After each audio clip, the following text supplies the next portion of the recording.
Good morning. It's 9:14.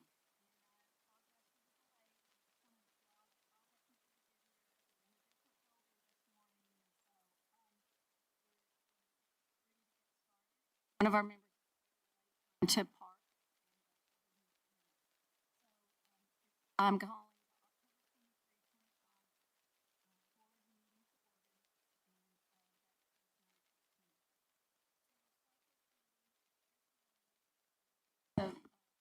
Allegiance to our great.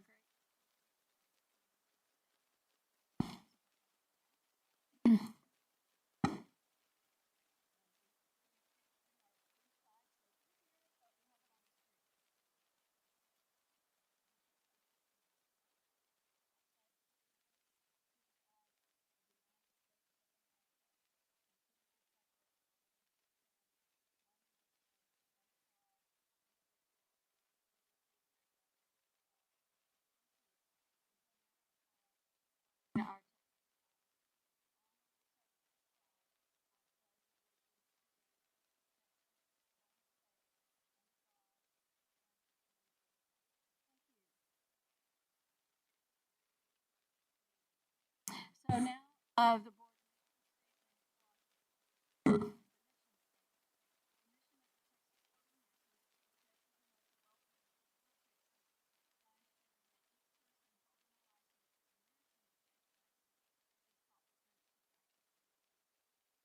Board fulfills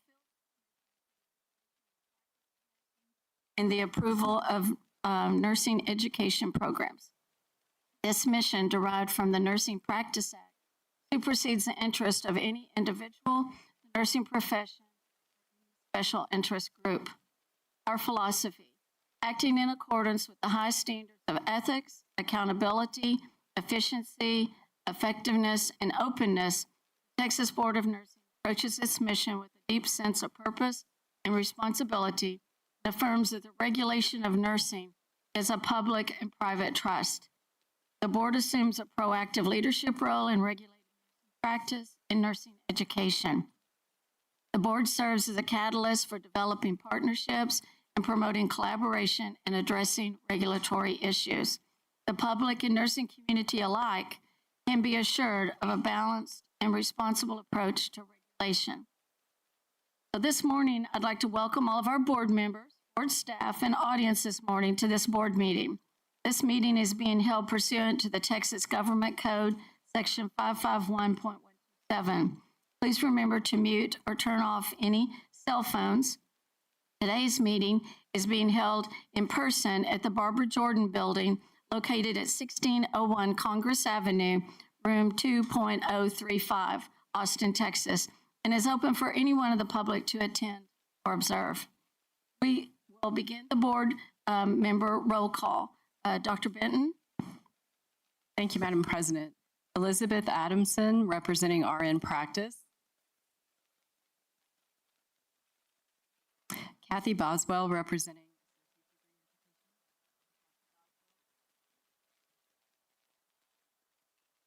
Okay, can you please bring microphones are on when you're talking and bring it close.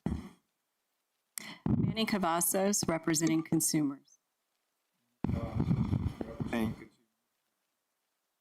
Daryl Chambers, representing consumers. Daryl Chambers, present. Carol Hawkins Garcia, representing RN. Ms. Hawkins Garcia is absent. Maisie Jameson, representing consumers. Ms. Jameson. Ken Johnson, representing LVN Education. Ken Johnson, present. Mary Grace Landrum, representing consumers. Mary Grace Landrum, present. Nancy Lewis, representing LVN. Nancy Lewis, present. Kathy Leader Horn, representing Practice. Ms. Leader Horn is absent. Allison Porter Edwards, representing Baccalaureate Education. Allison Porter Edwards, present. Drew Riddle, representing Advanced Practice. Drew Riddle, present. Melissa Scott, representing LVN Practice. Ms. Scott is absent. Kathy Ship, representing Advanced Practice. Kathy Ship, present. and Rick Williams representing consumers. Mr. Williams is absent. Madam President, we have a quorum. Thank you. And at this time, we'll have an introduction of members and staff. So start with board members. Good morning. My name is Allison Edwards. I represent Baccalaureate Education. I'm faculty at UT Health Houston Cizik School of Nursing, and I reside in Bel Air, Texas. Mary Grace. Mary Grace Landrum. I'm from Houston, Texas. I represent the public and am a former educator and school board member. Catherine Boswell, Dean of the Health.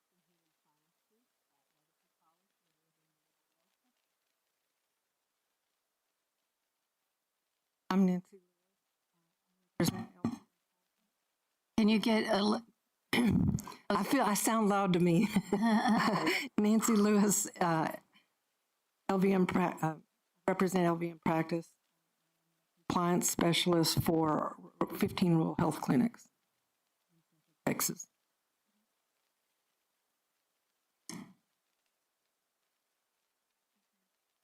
if you can just be closer.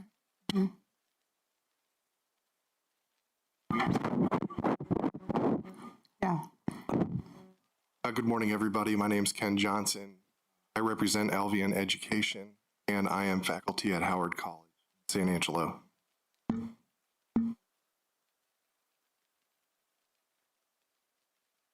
I'm Daryl Chambers from Grand Prairie, Texas, representing consumers. Good morning. I'm Drew Riddle. I'm from Fort Worth, Texas. I'm a certified registered nurse anesthetist practicing and teaching at TCU, and I'm representing advanced practice nursing. Good morning. I'm Elizabeth Adamson. I'm the Assistant Chief Nursing Officer at Rio Grande Regional Hospital, McAllen, Texas. I represent RN practice, and I'm also part-time faculty at the University of Texas, Rio Grande Valley. Thank you. Manny Cavazos. I'm a public member, CPA attorney from Manor, but originally from the Valley. Shouldn't put two people from the Valley next to each other, please.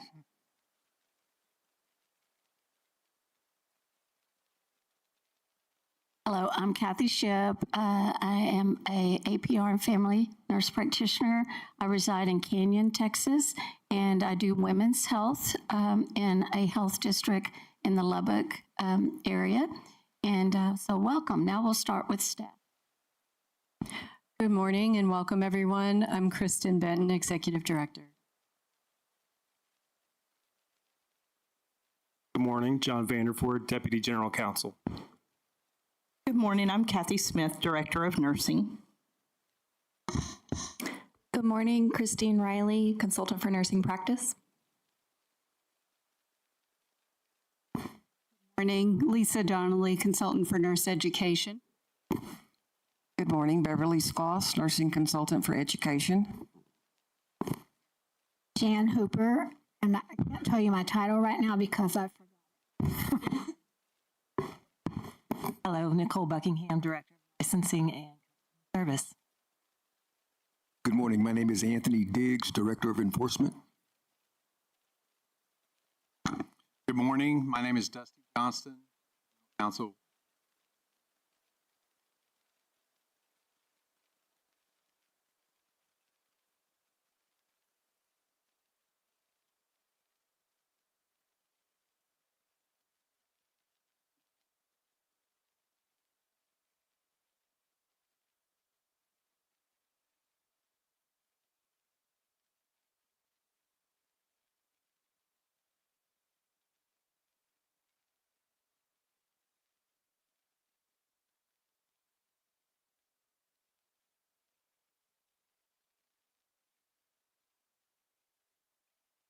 I'm going to just do staff right now. Audience. Your point. Thank you.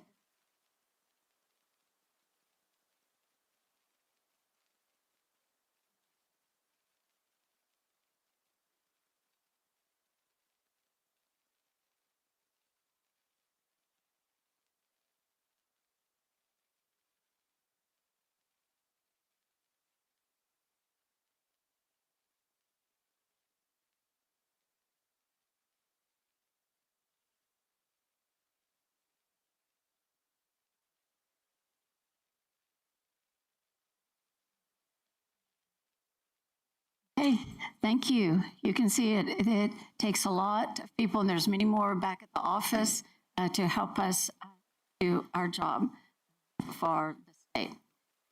Okay, so let's get started reviewing the agenda. Are there any changes, corrections, amendments to the full agenda? Madam President, please remove item 9.2, board development, enhancing sepsis outcomes through interprofessional collaboration. Thank you.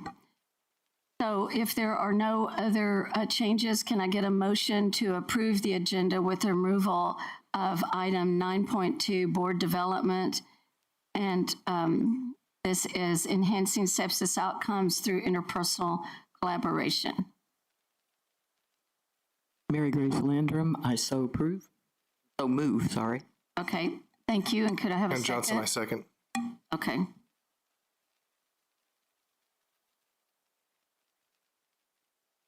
So having a motion and a second to approve the agenda, if no objection from board members, the agenda is approved.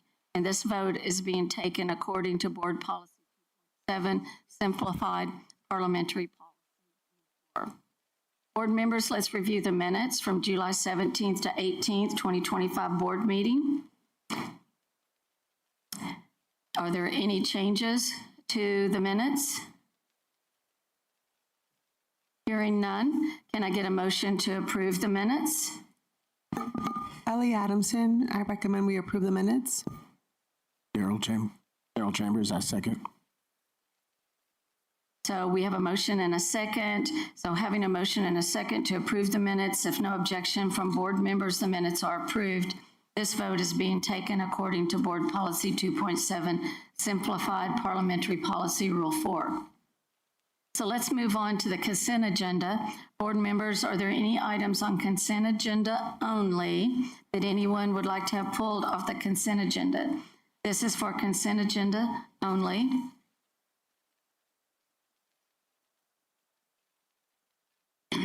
And there are none. Continuing with the consent agenda, board members, are there any recusals for the consent agenda? This is consent agenda only. Hearing none. Are there any other items on consent agenda only that anyone needs to recuse themselves from? Consent agenda only. Okay, hearing none. Can I get a motion to approve the consent agenda? Madam President, this is Ken Johnson. I move to approve the. And is there a second on the motion to approve the consent agenda?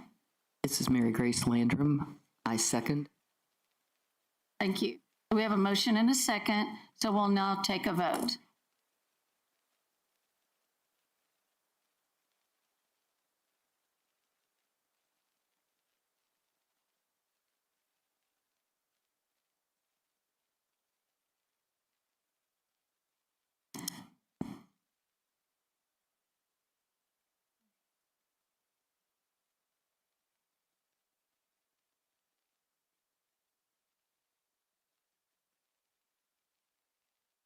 Four.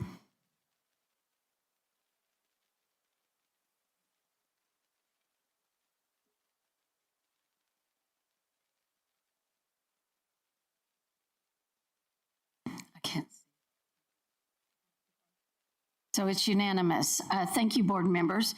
And it's 9:28, and let the record reflect that Carol Hawkins Garcia, board member, has joined the meeting.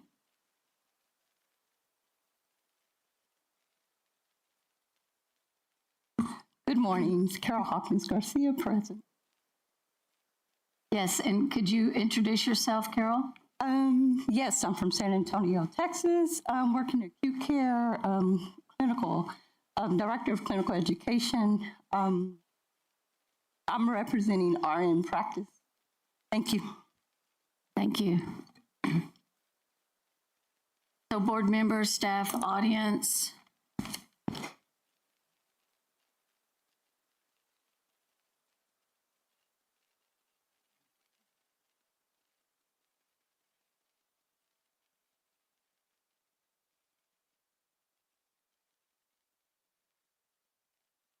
on our agenda, it has executive director report, and we're going to delay that for a little later since it is 9:30. And we're going to move to 3.2.4D, consideration of findings from survey visits, Sul Ross University in Alpine, baccalaureate degree education program, Dr. Hooper. And if those members from that university will come forward.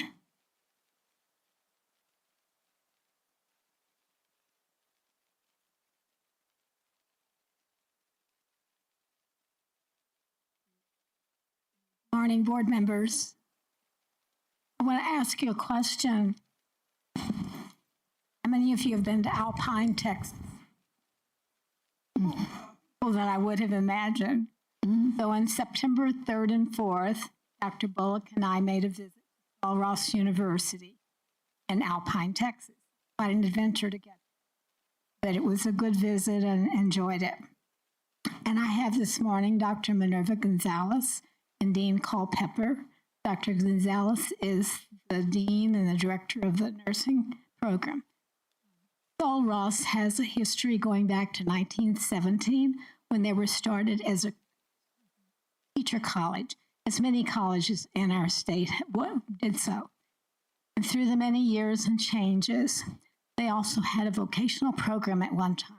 It was very successful, but they closed it in lieu of developing a BSN program. So they developed a BSN program that was approved in 2021, and we made the visit there because they're on a warning status. It's very, very difficult to start a new program and then to start in a rural community. And this is something to consider in this report, the one that follows. I think it's a good order for these to come to you. When we visited, I noticed something about Dr. Gonzalez that I saw was of real value. Listens. She had listened to faculty. She had listened to students for their concerns. She had made some changes. And I expect that's going to be a very positive aspect on the program. They have 19 in their senior class, which is amazing.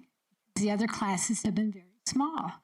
In rural areas, not only is it hard to recruit a lot of students, but it's very hard to carry on the education because of the shortage of prepared nursing faculty. Students are involved in many clinicals in other areas, so they do a lot of commuting.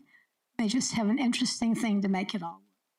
In addition to this new BSN program, they have an RN to BSN program that they began originally at another site. Sul Ross has 3 extension sites in other parts of the state.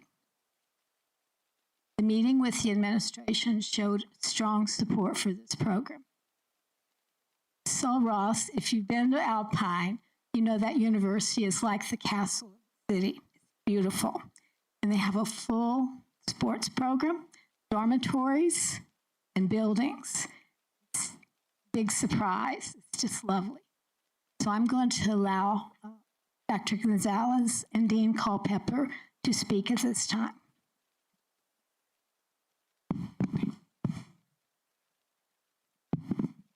Okay, can everyone hear me? Good morning. How are y'all? Thank you so much for having us back. Thank you, Dr. Hooper. Thank you for coming out to Alpine. It is a bit of a journey to get there. There's no easy way. But we were very happy to host them and for them to come see our small university. We were last here in April when we presented. I'm very, very excited to just to share a few updates, if that's okay. Since our last time here, we were given the opportunity to add an additional 4 full-time faculty, which has made a tremendous difference. I'm very fortunate to have a supportive administration, including my dean, Dr. Culpepper, along with our president and provost. And they have made just a significant difference already in the short time that we've hired them. The other thing that we've done is incorporate the tutoring sessions that we had discussed back in April. They are going very, very well. Our students are responding positively to that. They don't see it as a punishment, so that's a huge win. But they understand that we're here to support them. They understand that we're here to help them prepare to take care of patients, and they've been very appreciative of that. One of the things that we discussed when Dr. Hooper was out there and Dr. Bullock was a mentoring program. And they had an opportunity to speak to our students. And lo and behold, not even a week after, our students reached out and asked, when can we start these? And so we're very excited to explain that we actually had our very first one, September 26th, I believe, student-led. All we did was buy the pizza. They all came, and the seniors were sharing tips with the juniors and how to be successful, how much time it takes to study, and prioritizing. And it makes a real difference when they hear it from their peers rather than from the faculty. So that has been going very well. The next one will be Friday, I believe, the 31st. And so we'll continue to provide those updates for you as we move through that mentorship. Again, for me, I think it was just more significant because it's student-led, and then I really appreciate that. I'm going to brag on my dean a little bit here. I spoke at length the last time about how much our students were lagging in terms of just being prepared for college. And Dr. Culpepper has really taken the reins on working with the ISDs, the local ISDs, to help get some dual credit going. And he can probably talk about this a lot more than I can, but creating pathways for those high school students so that they're taking the right courses to help them prepare for college, and especially for the sciences. He also helped get our medical terminology approved to meet the 090 core curriculum.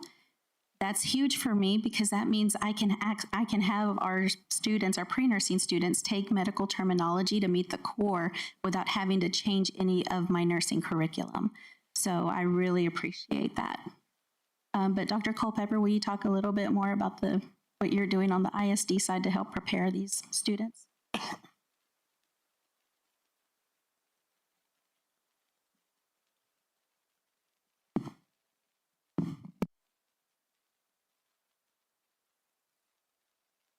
Can you hear me now? Yes, thank you. Yes, I feel like I've burned up almost 30,000 miles on my late model Lincoln. We visited Marathon, of course, Alpine, Marfa, Eagle Pass, Carrizo Springs, Fort Stockton. At every one of those, we've developed a health sciences nursing pathway so that the students, not only can they be prepared for whatever degree that they go into, but to go any university that they choose, not just Sul Ross State University. It's very important to give students from that region, a very small, expanded region, opportunities and resources that they can apply anywhere in the state of Texas. I might also say that our study sessions are going so well that our nursing students won the homecoming parade float challenge by a large margin. So I was very happy to see the community that's being built within our nursing program. And from an administrator's perspective, our nursing program is the cornerstone for the College of Health Sciences. I've moved budgetary resources, faculty lines around to support any and all endeavors that Dr. Gonzalez has needed. And it's very important to show the students that also, and they feel her passion for nursing education.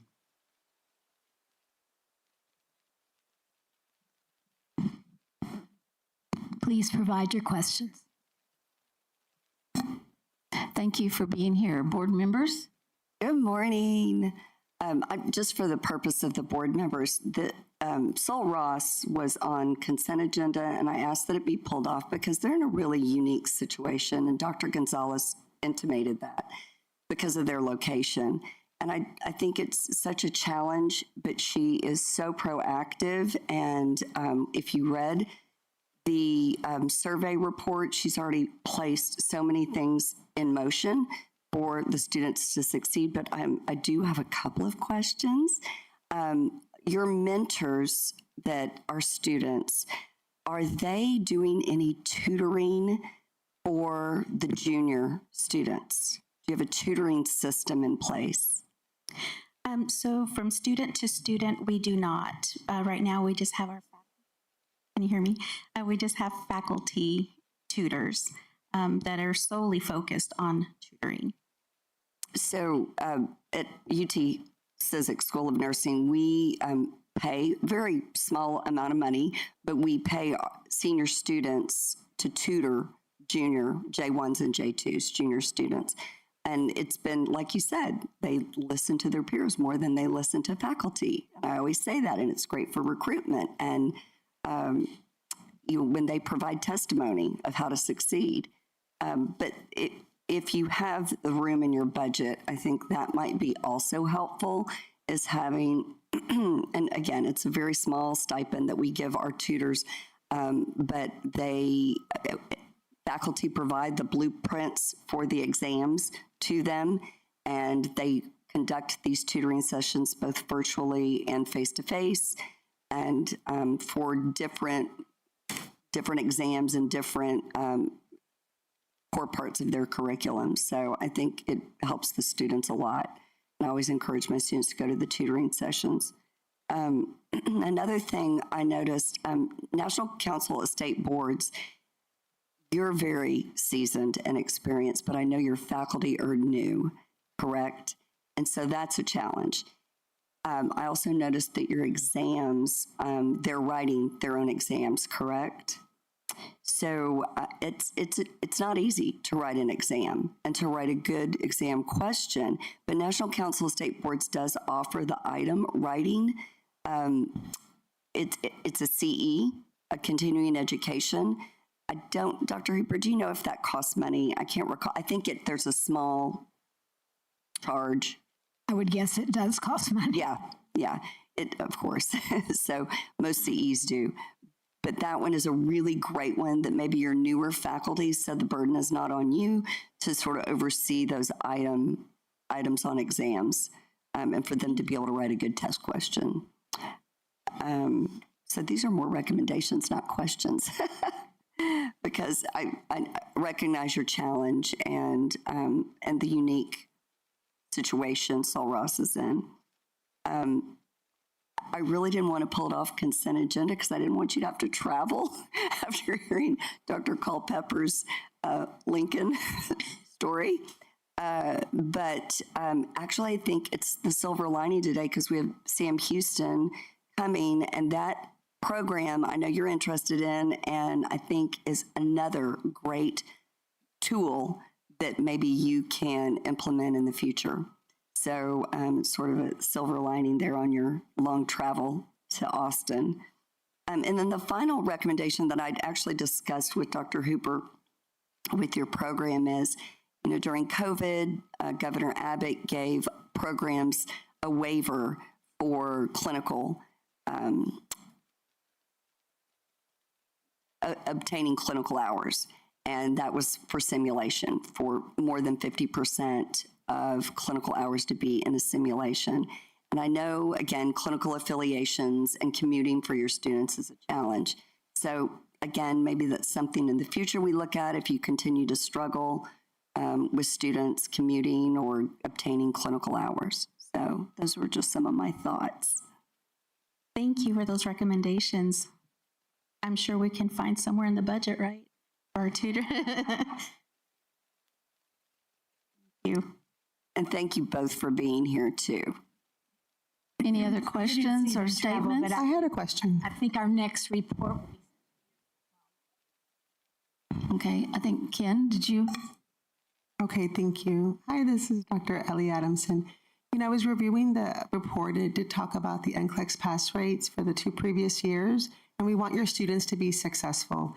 I think the student mentoring and teaching is helpful, but it may not be enough to measure their level of success. Are you using any tools or any electronic aids to help them prepare for the test or take sample exams to kind of gauge their progress?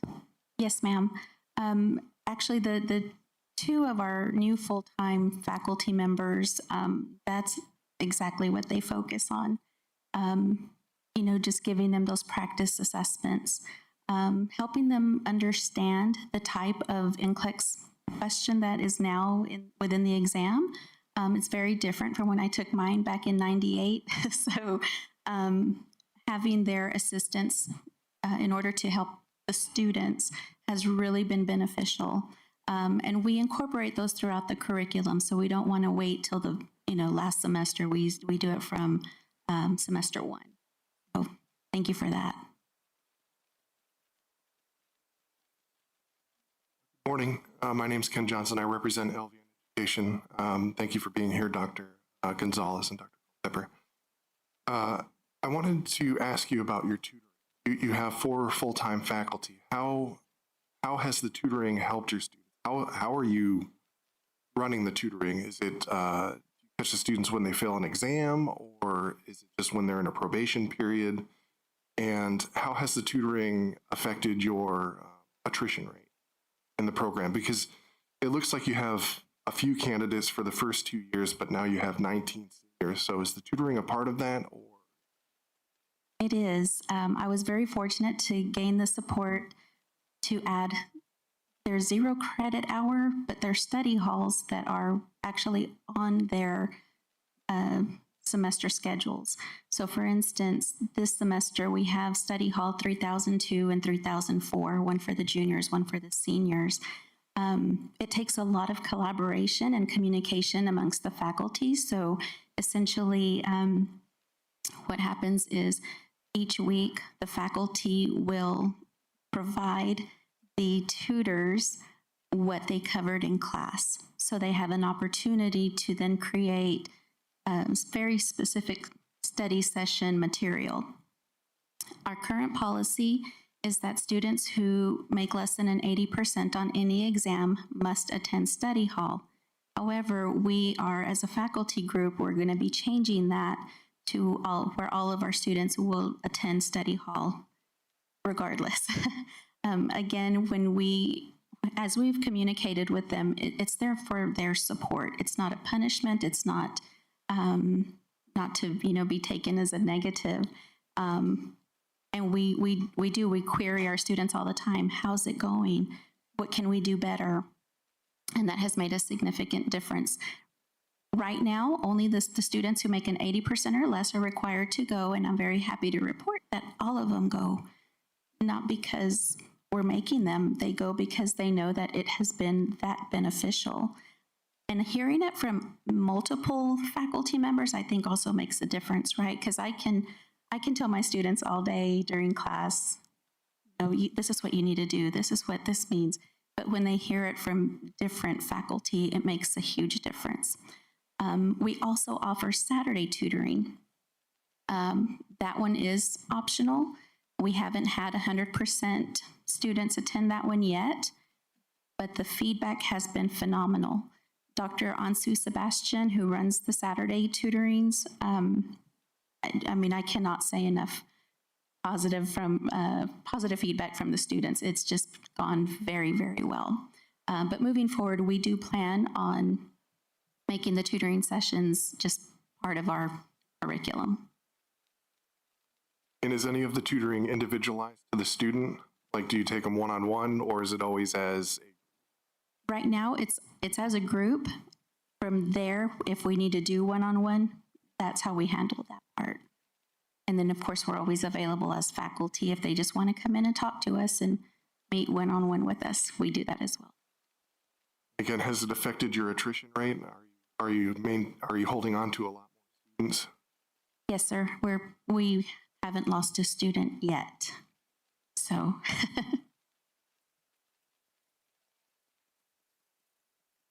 any other questions or statements, board members? I have a statement. Yes. And staff are. I hear that I hear about like these challenges out there, and I don't really look at it that way. It sounds to me like out there in God's country, it's kind of a blessing to be part of that community and helping each other out. So it's refreshing. Thank you. That's all. It is. Thank you. So when I was a little girl, my aunt went there and then met her husband. It's now my uncle. And so I've always had a special place place for that. My son went to Southwest Texas State, now Texas State, and that's who you are part of that system. So I think these joining these universities doing that really helps. And I was part of West Texas A&M, and it was West Texas State years ago when I went, and then they joined A&M. So I think there's lots of times some really good things that come out of those relationships. I just wanted to also say something along with Dr. Edwards. National Council has so much, and I'm sure they've probably mentioned to you, and in the fall every year they have a faculty summit that is virtual, so nobody has to travel to that. And it used to be that you had to travel, and now you don't. And then they just are, I mean, you know, they're with the NCLEX, but they have a lot of tools available besides even this item writing. So I definitely would just have that something that your faculty can be aware of. And sometimes it's monthly that they're giving out some information. So it's, we partner with National Council, and they do some amazing work. So good luck to you guys, and I just think it's great for what you've done. Thank you. Anything else? So if there's no other questions, can I get a motion on agenda item 3? No, we took it off of consent, and so it is a staff recommendation move to accept the report. And it's here in the,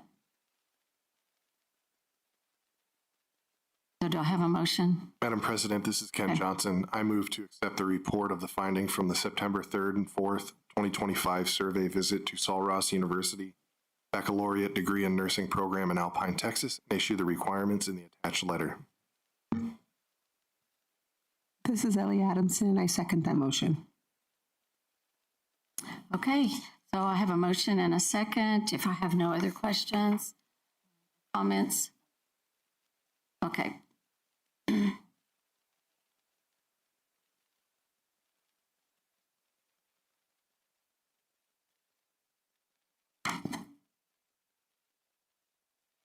Okay, members, so if you will.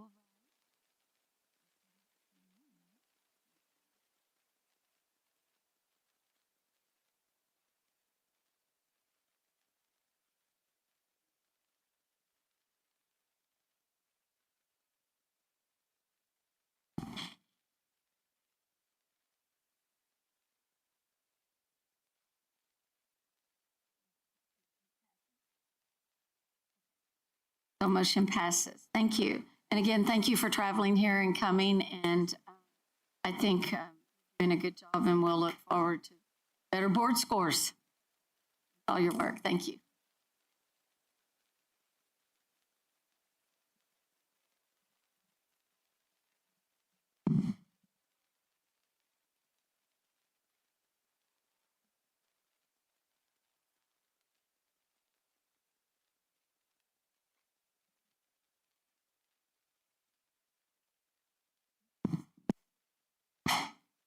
Okay, now we, board members, will move on back to Dr. Benton's report. Excuse me. Agenda item 1.1. Good morning, everyone, and welcome. Glad to have everybody here. My report is, you have a copy of it, so I won't read it to you. I'll just go over a few highlights. First off, from a national perspective, the Nurse Licensure Compact is going strong. On October 1st, Connecticut implemented. They had passed legislation earlier, but now it's in effect. Prior to that, Pennsylvania, after a few years of working out some of the implementation processes, they were able to implement earlier this year also. So we are at 43 jurisdictions participating in the Nurse Licensure Compact. E-Notify. So this is a free service that is offered through the National Council of State Boards of Nursing and the National Nurse Database called NURSIS. And this is super helpful to both employers and licensees You can go on and sign up for a free account, and it will send you push notifications when your license is due to be renewed or anyone on your team that you've registered is due to be renewed. It will also push out any discipline that is public that has been issued. So we have worked really hard as a board to get the word out to our licensees, and we are sitting at about 64.5% of Texas licensees who have registered and are participating. And this will become even more important and relevant to licensees as we get ready to implement one of the bills that passed last session that I'll talk about in a few minutes that requires CE uploads prior to renewal. Let's see. So, and I'll go ahead and move to that now. As you see on our agenda, we have some rules in motion that aim to implement some of the bills passed. Staff right now are working really hard on determining a process to implement Senate Bill 912, which requires all licensees to provide evidence of continuing education compliance prior to renewal of their license. This will go into effect, the bill is in effect now, but the process itself is not required to be implemented until September 1st, 2026. So we are determining how to increase the robustness of our current tracking system to comply with the bill, and we'll continue to update you, and we will really get the word, work very hard to get the word out and market through all means that we have to make sure that licensees are aware ahead of time. Again, an e-notify is one of the first most critical steps every nurse can take to make sure that they don't get caught in a corner of having to scurry to find a CE to be able to renew their license. Recently, the National Council of State Boards of Nursing, their board announced the following appointments, and Texas board members and staff were among them. To the awards committee, Dr. Allison Edwards was appointed, and Ken Johnson and Beverly Skloss were continued in their appointments to the NCLEX item review subcommittee. And I'll just speak to that subcommittee because I've been on it before. It is intense, and Dr. Edwards has served on it too. I think by the end of those meetings, you're cross-eyed because you literally sit in a room and you review thousands of NCLEX items. And really the role is to make sure that none of the items are in conflict with any of the nursing practice acts across both the US and Canada, because now the NCLEX is also administered in Canada. My appointment was renewed to the exam committee, and I'll also be able to serve now on the Compact Executive Committee. Our bulletin, I want to give a big shout out to Paul Bradley, who's our lead practice consultant. If he's listening, thank you so much, Paul. And also Mary Jane Philpy Dollins, our practice consultant, for taking the reins of our October bulletin. As you know, Bruce Halter retired. And so while we're waiting to find the perfect candidate to fill that role, Paul and Mary Jane really took it on, and it's a lovely publication. It's on our website, and you'll see an itemization of some of the articles that are in there. I want to highlight one or a couple of articles. One is a summary of the implementation of House Bill 3749, also known as Jennifer's Law, which relates to elective IV hydration and what that means for nurses in Texas. So that's a really important article for every nurse to read. And we also included some Operation Nightingale updates and an update on the school nursing as it relates to Senate Bill 12. Lots of other great stuff. And I think one of the big changes you'll see in the bulletin is that we really want input from our readers. We really want to know what they want to hear about. And we've also put a call out for authors to submit ideas and articles if they want to publish. So we're really looking forward to the kind of new era of the bulletin. Let's see.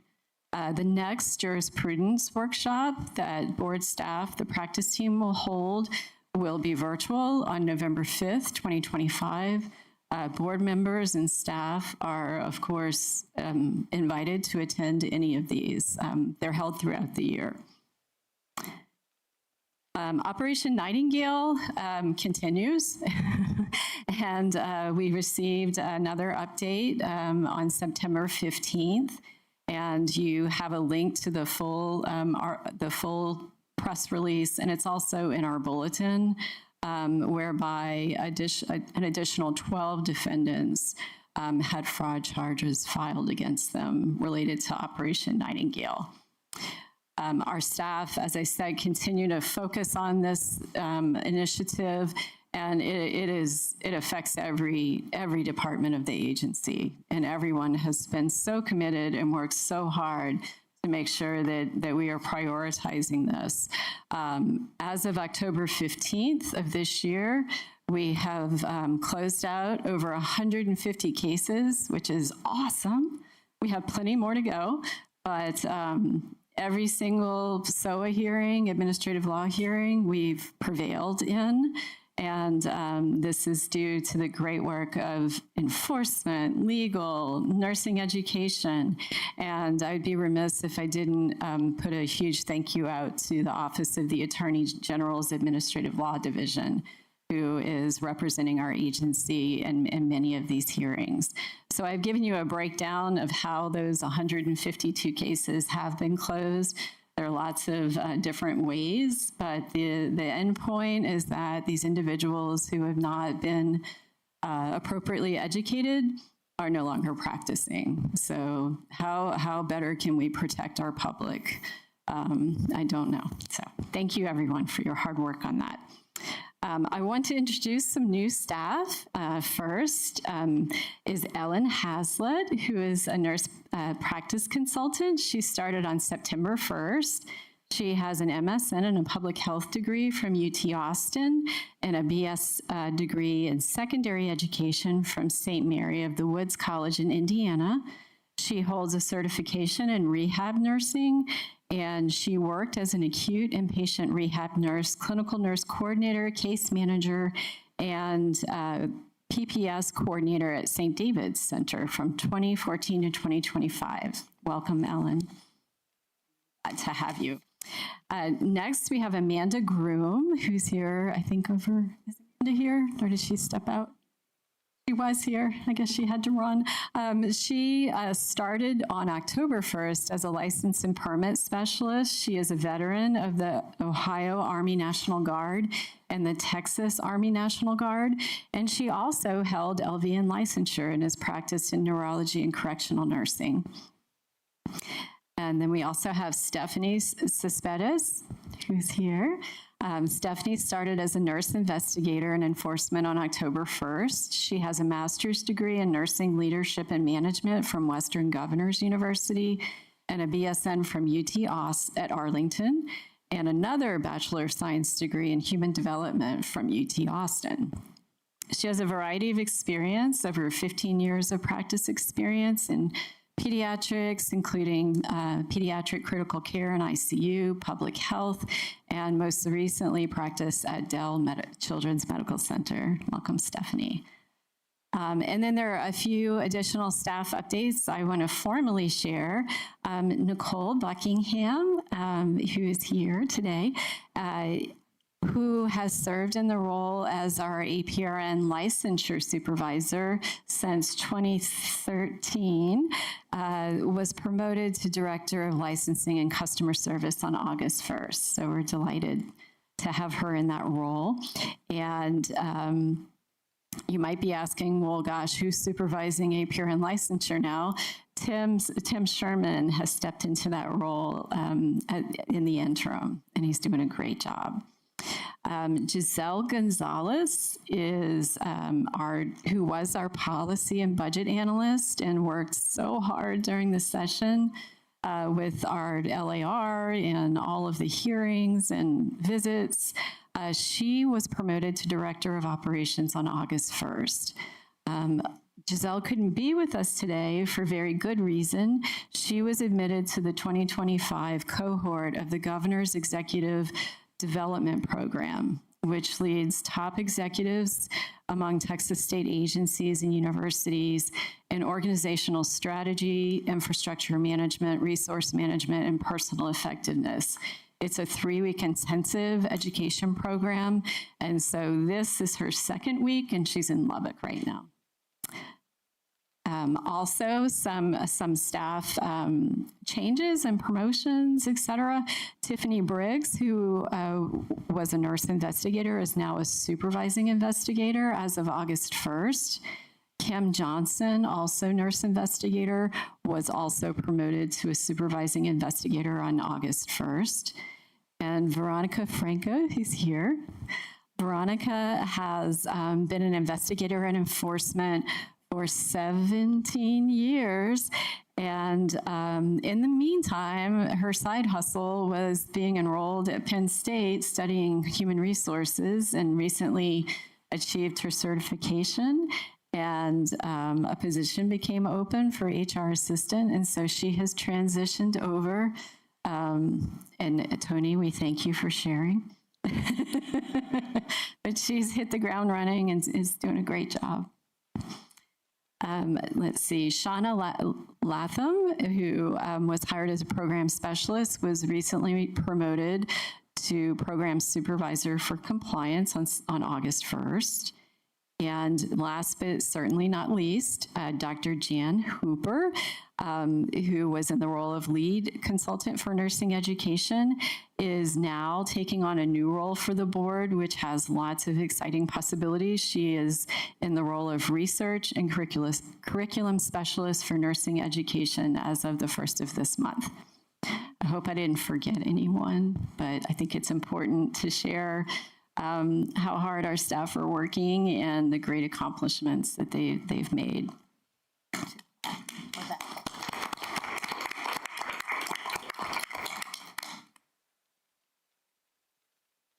Okay, a few more staff kudos. They could go on all day, but these are really important. So we're in the time of the year whereby state employees have the opportunity to participate in the State Employee Charitable Campaign.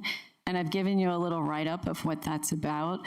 But essentially, it invites state agency employees to choose any charity of their liking and give, and they can either have an automatic deduction from their paycheck or they can do a one-time, but it's just a really positive way to impact the state or your local community.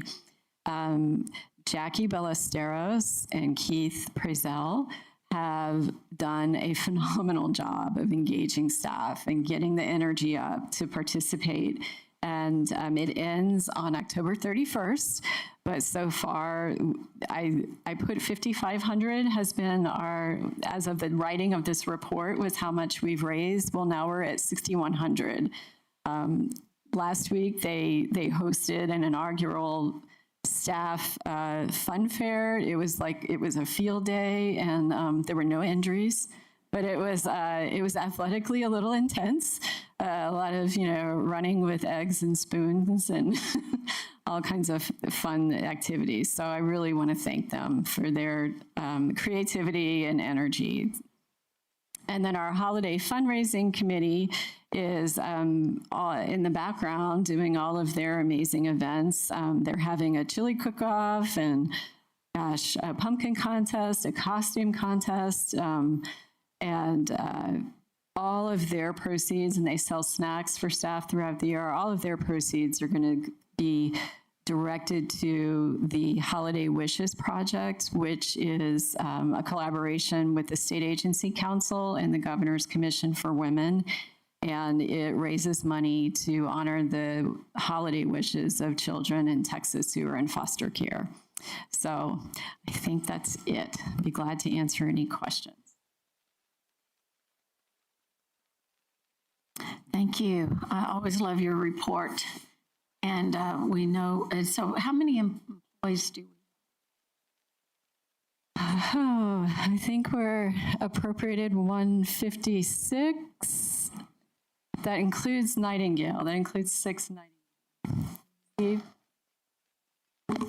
Good work. Thank you. And I love to see the ones that have been here for longevity and how they're increasing and what they're doing, and when departments look for ways to improve their processes and their work. And Operation Nightingale really ate our lunch. When it first happened, we got like 200 cases in one day, and that's what after Tony's group is pedaling as fast as they can, taking care of hundreds, and then to get 200 in one day. And then we just recently got 300 more this past year, and so our budget needed to increase, and they got the funding for that. And it's been amazing, and we are one of the leading states in the country dealing with that and keeping our public safe. So just a little kudos for that, for all that work you guys are doing. So thank you. Okay, thank you. So at this time, we're going to move on to agenda item 3.2.6.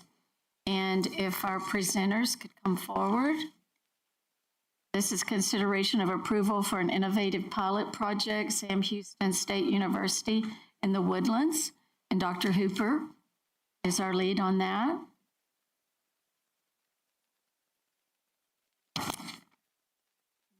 We have their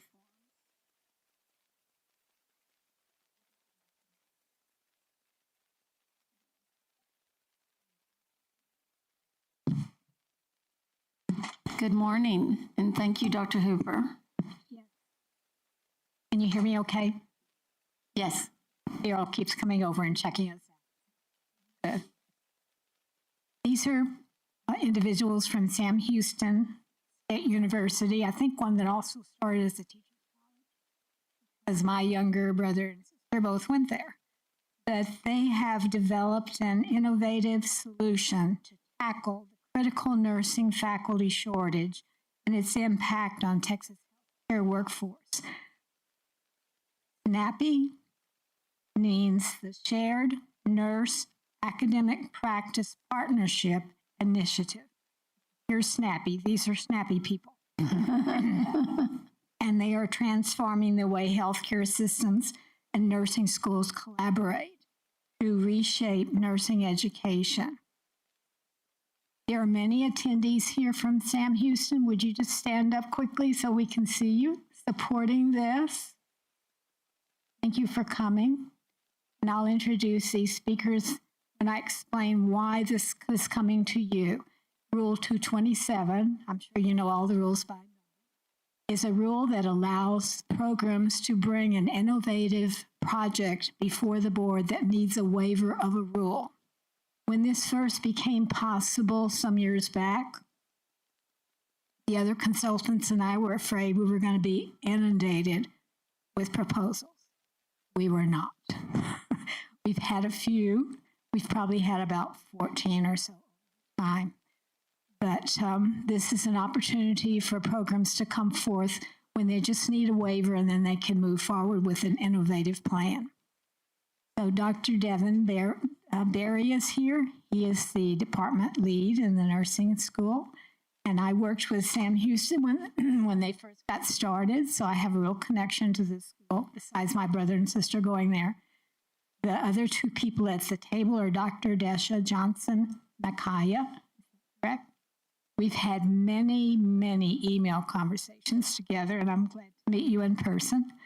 And Dr. Monique Huntley, and they are here to help tell you. And I'm not going to say more because you want to know more about what is SNAPPy and why are you here. Good morning. My name is Devin Barry, the director of the Sam Houston State University School of Nursing. Our School of Nursing is located in the Woodlands, Texas, on the northern edge of Houston. We graduate approximately 140 pre-licensure students each year, and have a 3-year first-time NCLEX pass rate of 94.4%. On behalf of the SNAPI Advisory Board and all those involved in this initiative over the past 2 years, I want to express our sincere gratitude to the Texas Board of Nursing for making space, both in regulation and in today's agenda, to consider our request for approval of a pilot program for innovative applications. Today, I'm sharing more about the background of this proposal. In August 2023, supported by an NIGP grant, our School of Nursing convened a collaborative group that included 4 major Houston-based healthcare systems, a nursing technology company, and a strategic consulting firm. This group brought together nursing leaders from practice and education and professionals from human resources, finance, and legal departments. Our shared goal was to address the nursing shortage in Texas by tackling one of its most persistent challenges, the lack of nursing faculty, specifically in clinical education. Through our data collection, we identified 3 primary barriers preventing qualified bedside nurses from entering or remaining in clinical education: compensation disparities, work-life imbalance resulting from adding teaching shifts to full-time roles, and the logistical difficulties of coordinating between 2 distinct industries, healthcare and higher education. To address these barriers, the work group developed a model that enabled these nurses to engage in clinical education. This model, known as the Shared Nurse Academic Practice Partnership Initiative, or SNAPI, is a functional contractual framework that allows a bedside nurse to teach pre-licensure students through a time buyout arrangement. Importantly, it preserves their compensation, maintains a total workload of 1.0 FTE, and shifts coordination responsibilities from the nurse to the academic and clinical partners. After 2.5 years, SNAPI has secured 2 more competitive grants from the Texas Higher Education Coordinating Board, finished a year-long feasibility study, and earned media recognition nationally and locally. It has been highlighted by the Governor's Healthcare Workforce Task Force, presented at multiple conferences, and our first publication is currently under review by a major nursing journal. Most recently, SNAPI received an unsolicited $100,000 gift from a Houston-based foundation that sees this initiative as a promising solution to the nursing workforce crisis in Texas. We believe this burgeoning support moves us toward our ultimate goal to secure sustained state-level funding for any academic practice partnership in Texas that adopts the SNAPI model. Which brings us to our purpose today. In our statewide demonstration project, funded through SNAPI's 3rd round of support, we aim to serve one of Texas' most vulnerable populations, rural and underserved communities. To do so, we propose combining the innovative SNAPI model with the expertise of BSN-prepared bedside nurses, thereby expanding Texas' capacity to educate nurses across the state. Our next speaker will share more about this important need. I want to just say one thing before we move on. I want to acknowledge that Donna Carlin is here from the Texas Higher Education Coordinating Board. When he mentioned the grant, realized we need to recognize her. Good morning. My name is Desha Johnson-Makia, and I am co-director of SNAPI. Thank you for the opportunity to speak with you today about access to healthcare in rural Texas through innovative nursing education models. To begin, I will discuss the state and regional needs and priorities that directly impact the pilot program. Texas is home to 147 rural hospitals, serving nearly 15% of our population who are uninsured or rely on public insurance. These hospitals care for a disproportionately high number of older adults and medically underserved individuals. Yet, they face a critical shortage of healthcare professionals, especially nurses, as our state population grows at more than twice the national rate. Geographic disparities are stark. Rural and border regions have significantly fewer nurses per capita than urban areas. And while the need for quality healthcare continues to rise, the availability of qualified nursing faculty remains a major barrier to expanding the workforce pipeline. To address this, the Shared Nurse Academic Practice Partnership Initiative is working to become a statewide model for solving the nursing faculty shortage. Texas is divided into 8 nursing regions to help tailor strategies to local needs.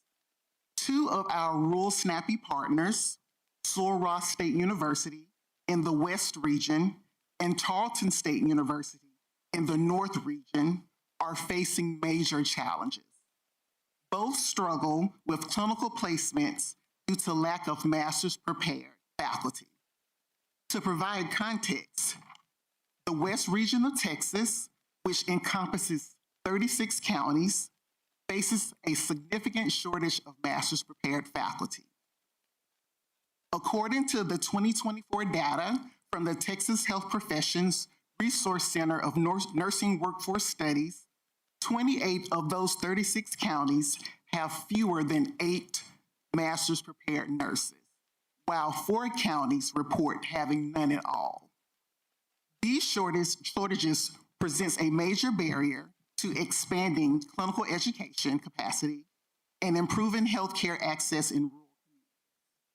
In fact, only 11% of nurses in these regions hold advanced degrees, far below the national average. And while many may work as advanced practice nurses, few transition into academic roles due to the significant pay disparity. We propose a pilot program that allows qualified bachelor's prepared nurses who are hospital employed to independently instruct clinical students. This will not only alleviate faculty shortages, but also reduce travel burdens for students and improve enrollment and retention in rural nursing programs. By piloting this model in rural settings, we aim to generate outcome data that can inform broader policy decisions. If successful, this approach could significantly strengthen the nursing workforce pipeline and improve healthcare access across underserved and rural Texas communities. Next, I will turn to how the pilot program aligns with state and regional needs and priorities. Texas currently ranks last in the nation for healthcare access and affordability, and 39th in overall healthcare outcomes. Critically, we rank 49th in the nation for our ratio of registered nurses to population, a key factor contributing to poor health outcomes statewide. The demand for registered nurses is rapidly outpacing supply. The Texas Center of Nursing Workforce Studies project a shortage of 56,000 nurses by 2036, representing more than 15% of total demand. The SNAPI initiative is a strategic response to this crisis. It aims to increase the number of nursing graduates across Texas, alleviate the clinical faculty shortage through innovative, scalable models, strengthen academic practice partnerships that are sustainable and regionally responsive, and reduce logistical burdens of clinical placement, especially in rural and underserved areas. Finally, I will discuss the design and methodology of the innovative pilot. SNAPI is an extension of the successful clinical teaching assistant model, which has already demonstrated success in Texas. Institutions like UT Health San Antonio have shown that BSN-prepared nurses, when properly supported, can serve as effective adjunct clinical faculty, bridging the gap between classroom learning and real-world practice. SNAPI builds on the CTA model by expanding the role of bachelor's prepared nurses to work independently to educate rural and underserved regions where the shortage of MSN prepared faculty is most acute. This approach is not unique to Texas. States like North Carolina, Florida, and Pennsylvania have implemented similar models with great success. SNAPI is grounded in current accreditation standards. The 2024 Commission of Collegiate Nurse Education Guidelines now permits BSN-prepared nurses to serve as clinical faculty under specific conditions, including substantial clinical experience and formal oversight by graduate faculty. Our methodology includes structured orientation, ongoing mentorship, and data collection on student outcomes, faculty satisfaction, and clinical site capacity. We believe SNAPPY represents a scalable, evidence-based solution for one of Texas' most pressing healthcare challenges. Thank you for your time and consideration.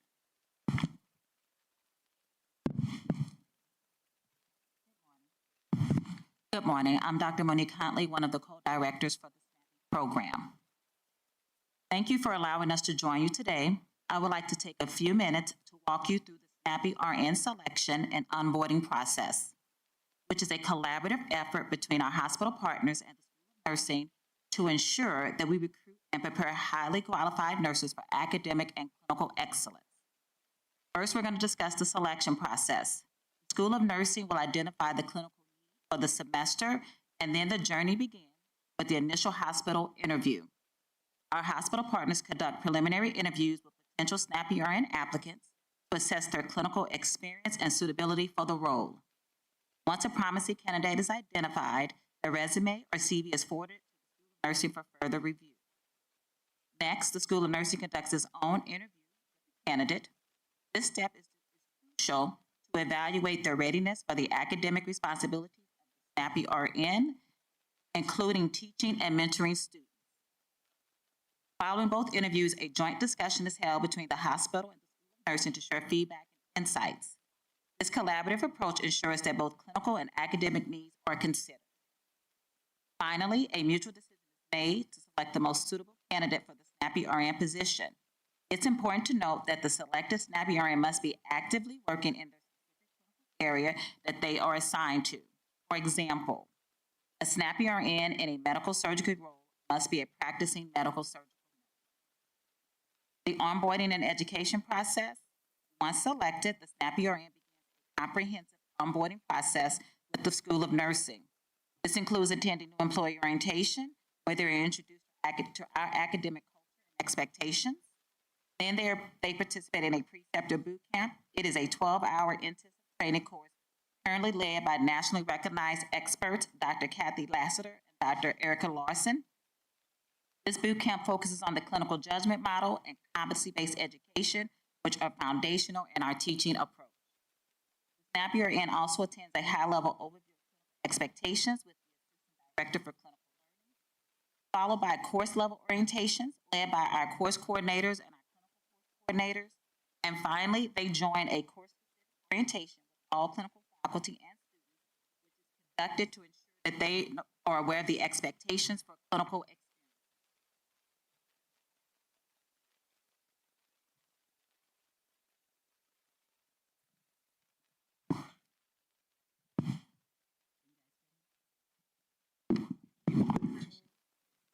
Okay, I'm never good with mics. To ensure a smooth and confident transition into their new role, each SNAPPY RN is thoroughly paired with an experienced clinical faculty member. This initial pairing allows the SNAPPY RN to observe and learn to conduct a student-led clinical orientation, gaining insight into how expectations are communicated, how students are engaged, and how the tone is set for a successful clinical experience. In addition to orientation observation, the SNAPPY RN also shadows a seasoned clinical faculty member during actual clinical rotations. This immersive hands-on experience is invaluable.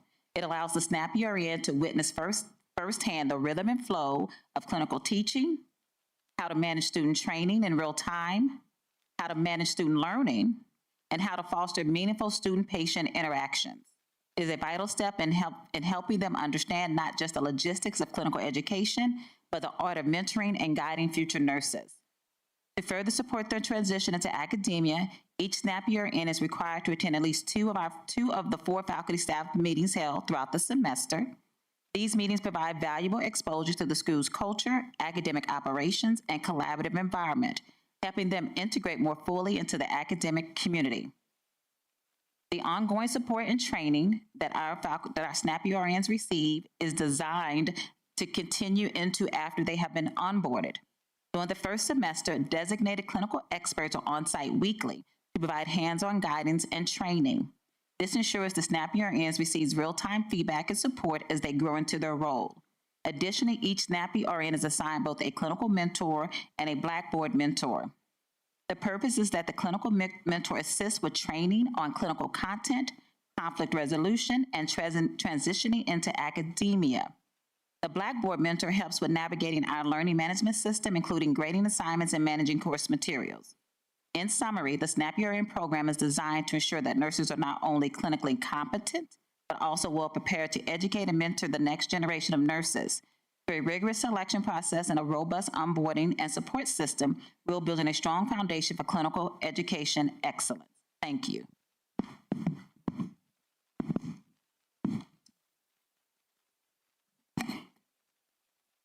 Thank you. How exciting. So much work and strategy and evidence. So thank you. Questions, board members or statements? Yes, Drew? Dr. Drew. Good morning. Thanks so much for being here. My name is Drew Riddle. I represent APRN practice, and I have two questions. The first is about, it sounds like a very robust onboarding process that I believe you just explained.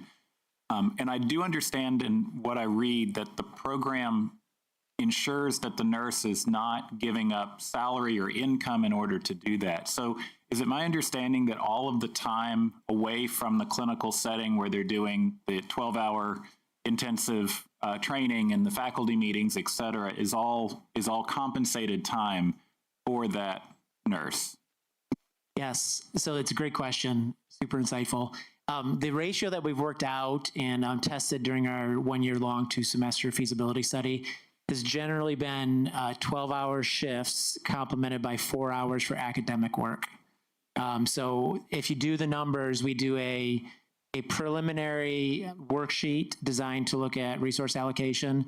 And in that, there's all the startup and the training that's separated out into a preliminary estimation. And then the secondary estimation is for every 12 hours on the floor doing a shift with students, there's an additional 4 hours awarded for academic work, grading, counseling, advising. Great, thank you. And my second question has to do with longer-term sustainability. So I understand now there was a philanthropic donation as well as a grant from the Texas Higher Education Coordinating Board. What is the timeline? In other words, assuming no additional funding comes in, when is the drop dead date on this closing down? And I'm not trying to forecast badness for you, but the reality is it seems like a lot of work and dedication if this is like, we got 6 months. Great question, and something that's been on our radar from the very beginning. So this current grant period ends February of 2027.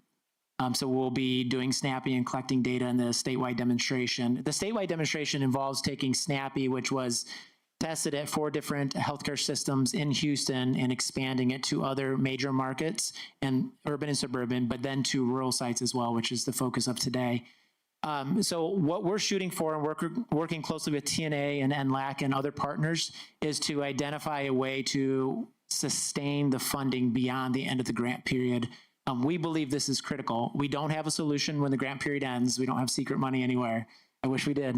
But we do believe strongly enough in this that we are activating all of our partners to move aggressively toward finding a way statewide to support SNAPI going forward. We think it's a critical link to solving the nursing faculty shortage in clinical settings.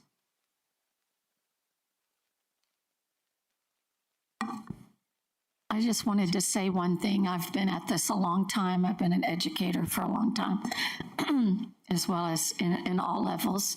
And it was always a travesty when an excellent nurse went to academia and couldn't teach.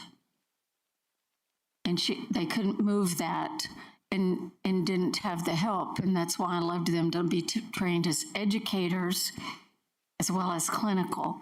So it looks like you're really covering that and and you don't want any failures. So that is very, and I've seen it in practice. So very, very good. First, thank you for presenting to us today. I'm Dr. Ellie Adamson. I had just a couple of clarifying questions. One of them, I agree that you have to have a strong clinical nurse to be able to go ahead and teach, because they're the ones that are working at the bedside and have the most relevant knowledge. And they are at the bedside, may not have a master's degree, And that's why they're still at the bedside, because that's what they want to do. But I wanted to clarify the academic part, like the didactic and the teaching, will that still be a master's prepared nurse, or are we discussing that they will also be able to teach with a bachelor's in the classroom setting? Great question. Thank you. Just the clinical component. Thank you for that clarification. Madam President, I have a question. Carol. Sorry, I can't hear it. Just a question related to, you said the BSN will have experience, like, again, I didn't see any criteria as to how many years experience in that setting, because I know you have nurses that start out in med-surg, and they may be there 6 months, and then they transfer to ICU.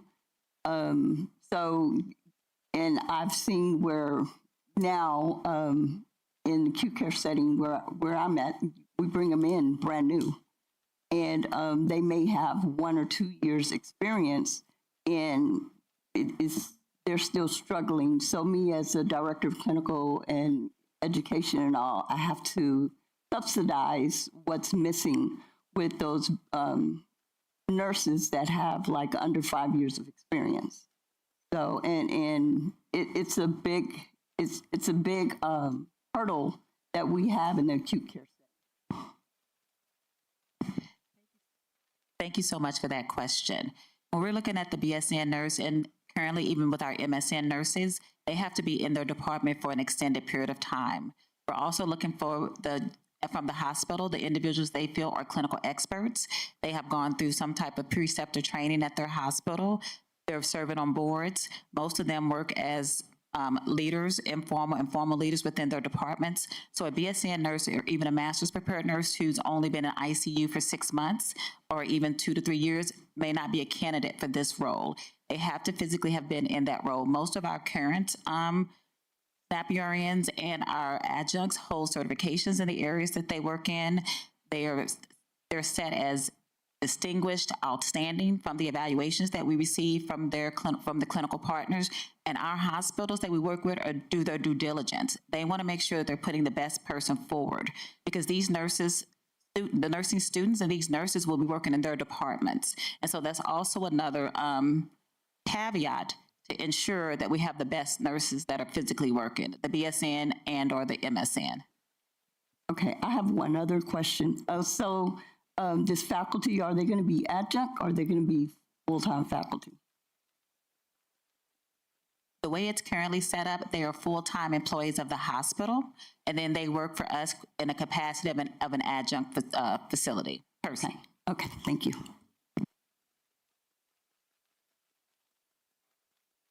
But to be clear, one of the main goals with SNAPPy, and this came directly from the data when we started interviewing, why do adjuncts not stay in adjunct positions, or why do so few bedside nurses elect to work in academia, is you start racking, stacking shifts. And any nurse in the room who's done adjunct work knows this, is that you've got your full-time job and then you may pick up 1 or 2 more shifts with your academic partner. It's not very sustainable.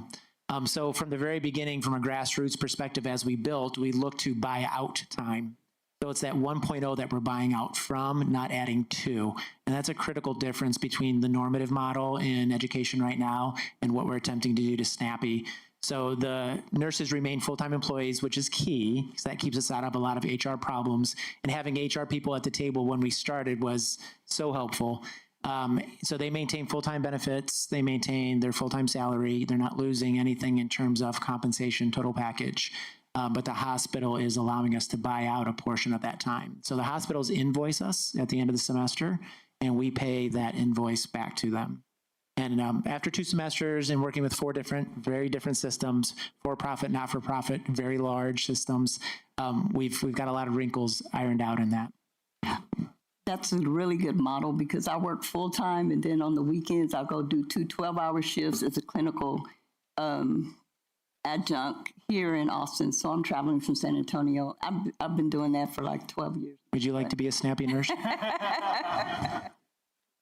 I will say that in our guests today, we have 3 students who have gone through the SNAPPy program, a nurse who has participated in the SNAPPy program, and the representative of the nursing technology company that has created a lot of the backbone here. Snappyrn.com is a website that will help fill out the information for you. President? You'll have to discuss that with the general counsel of the board. Madam President, again, thank you. What an exciting program. Wow. My question is there a financial commitment on the part of your hospital partners beyond just maintaining your snappy nurses at their standard salary? Yes, but I'm not sure in the manner that you may be asking. So from a payment perspective, they simply invoice us for the hours that we agree upon in the MOU. So this is all driven by a templated MOU. And for those of you that live in that world, that's the secret sauce, was building the MOU, right, for 4 systems. And their legal departments, our legal departments. So that's templated. So that's agreed upon up front, exactly what the cost will be and what the invoice will be. So there's no surprises there. There's no additional financial commitment from the healthcare system at this time. One of our very large systems in the Houston area, their commitment is to actually expand this system-wide. We'll see if they can get there. I think a lot will depend on what happens with funding in the future. But apart from that, there actually has been a very large financial commitment. It's been in terms of man hours. So the Snappy Advisory Board is staffed by all 4 of those systems. And for 2.5 years now, they have been sending consistently leaders in their nursing systems to participate in Snappy. We meet on a monthly and bi-monthly basis, and that group has been rock solid. So there's been a large investment in terms of person hours. Thank you. That answers it. Like the MOU.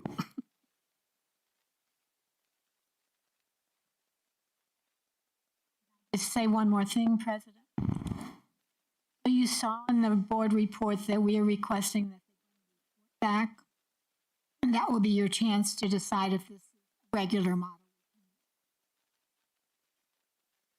And I'd just like to share that I first learned of the SNAPPy program through the governor's healthcare workforce task force that the coordinating board hosted last year. And it is one of the most exciting programs I've seen in a really long time. And I'm so thankful for your hard work and the energy that you've put into this. As far as long-term funding, I'm sure you've looked at this, but the federal big, beautiful bill does have $50 billion that is aimed at rural healthcare workforce expansion, and maybe that's an avenue. It will allow for state grants, so there may be some legislative interest in that.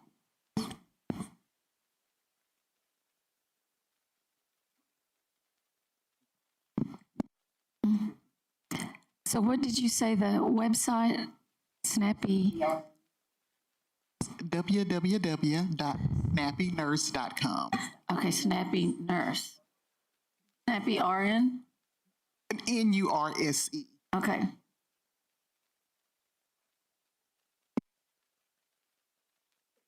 Any other statements or questions, members?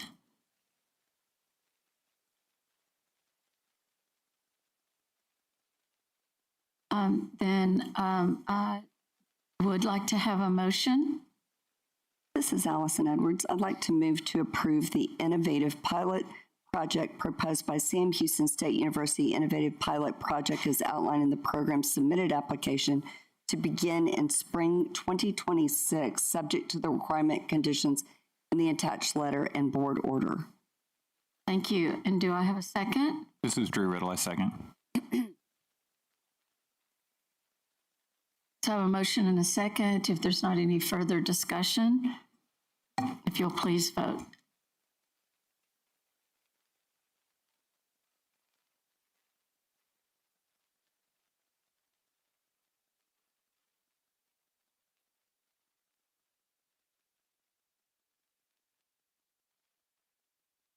Very great. Okay.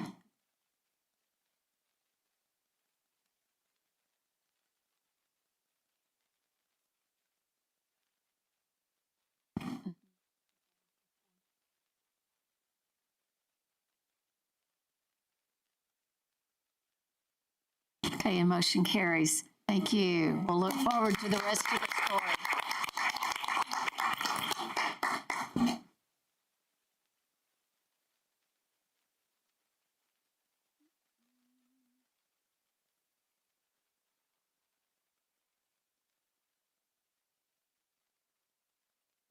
Okay, I think we'll take a 10-minute break, and we're at 10:44, so let's try to get back by 10:54. Thank you.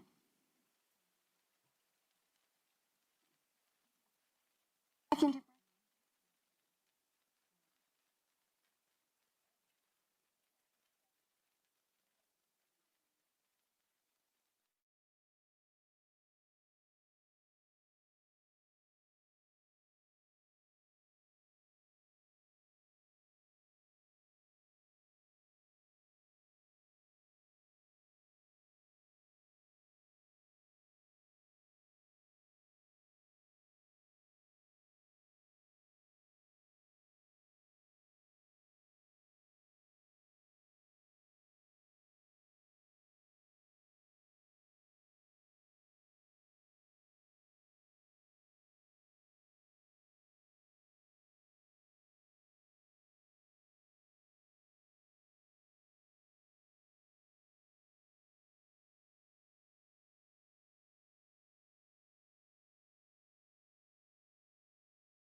Okay, thank you guys. We always need a little quick break. We're going to move to 7.4, which is consideration of fiscal year 2026 internal audit activities and SAO internal audit report. We've got Jeff Jones coming up.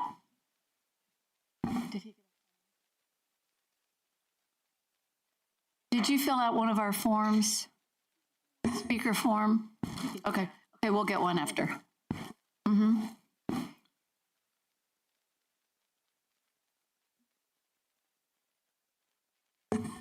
Hey, if you just want to, oh, great, thank you. We can do it after, that'll be okay. So if you just want to introduce yourself for the group, and thank you for being Not.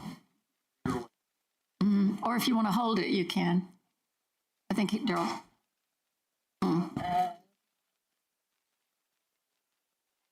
All right, we'll try that again. Yeah, that's okay. good. Perfect. Thank you.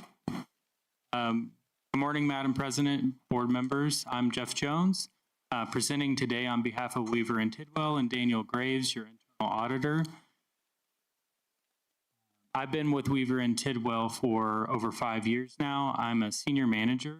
I primarily focus on state agencies and healthcare, and I'm excited today to present to you the current status of our 26 internal audit activities, as well as the annual report that we submit every year for all of our state agencies. I'm going to start with our update of our current internal audit activities on the fiscal year 2026 internal audit plan and give you just a brief description of the activities.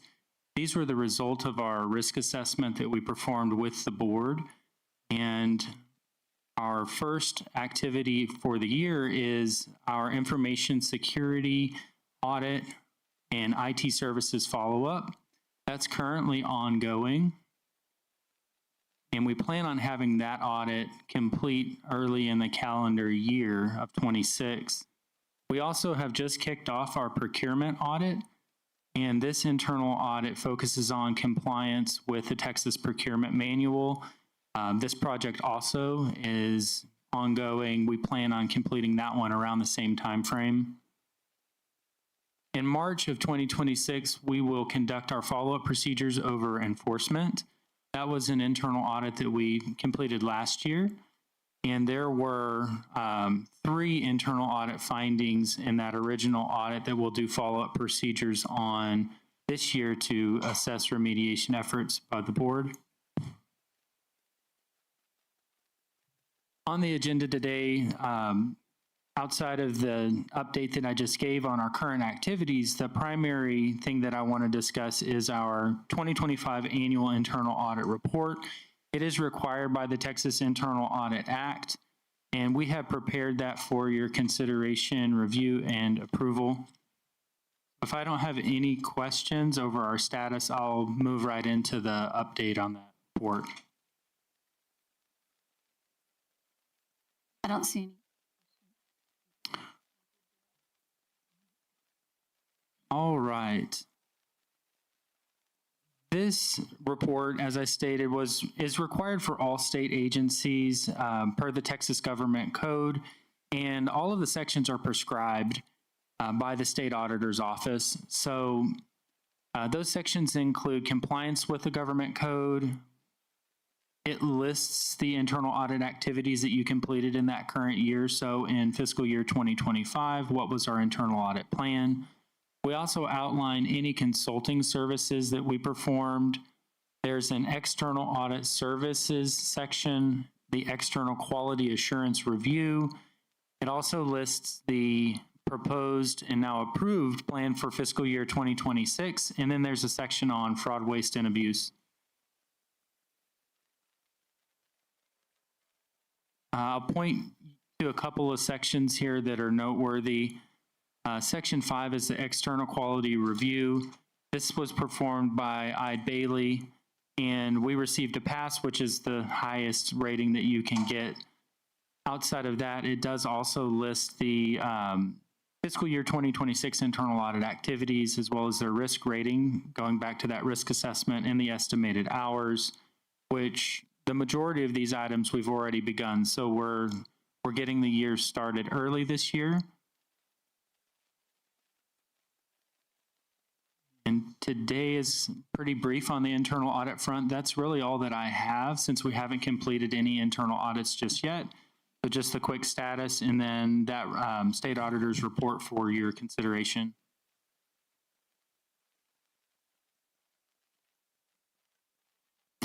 Any questions or statements, members? And we have Daryl who works with them. Yeah, no questions or anything. Just wanted to thank you for the hard work. I know it takes a lot to do these audits, so thank you. I know that the board staff has been involved in this process. Thank you. Madam President, I do have a just clarification. Could you, Mr. Jones, could you please refresh our memory on page, let's see, it'd be page 5 of the document, page 11 on the PDF. The 2026 follow-up you're doing for enforcement, those 2 high-risk rated areas, could you refresh our memory on what the follow-up procedure is going to focus on in 2026? Yes, ma'am. There are actually 3 internal audit findings. They're all low risk for enforcement. And that internal audit we completed back in May of 2025, and there was a strong rating on that report. There were no high risk findings on that internal audit report. We'll be working with Tony and his team in March of this year to assess remediation. Okay, I'm confused. If I may, I might clarify. Okay. The high under the risk rating is a result of the look at all of the agency areas, and the areas that are deemed as high risk are those that are prioritized to be audited. It's not the actual audit finding. Okay. It's what helps us focus our efforts. Thank you so much.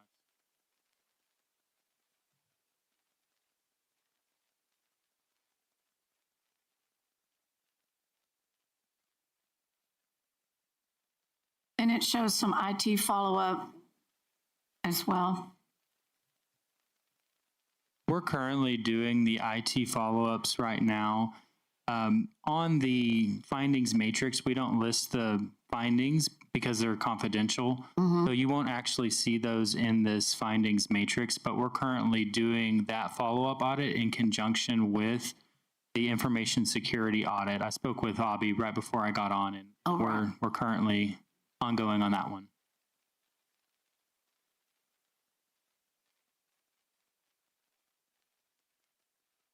Thank you. Anything else, board members? Questions?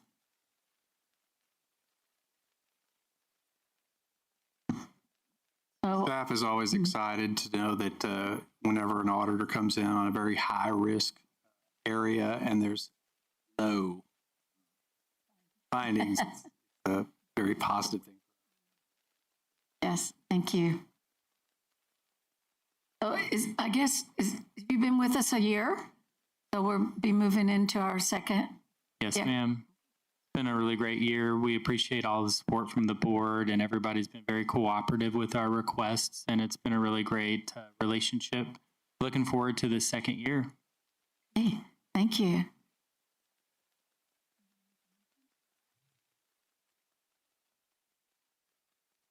So if there's no other discussion, Daryl works with this group and he's going to make a motion for us. This is Daryl. I move to accept the fiscal year 2025 annual internal audit report as prepared by Weaver and Tidwell, LLP. Thank you. And do I have a second? It's Mary Grace Landrum, I second. So we have a motion and a second. Discussion. Please vote.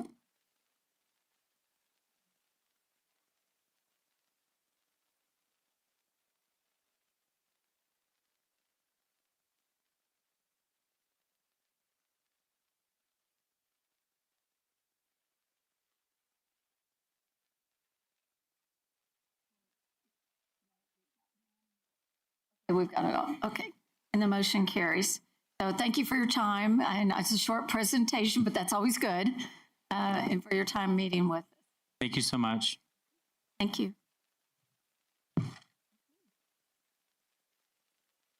All right, we're going to move to 7.5, board members, consideration of proposal of amendments, the 22 Texas Administrative Code 213.13 relating to complaint, investigation, and deposition. And our Assistant General Counsel, John.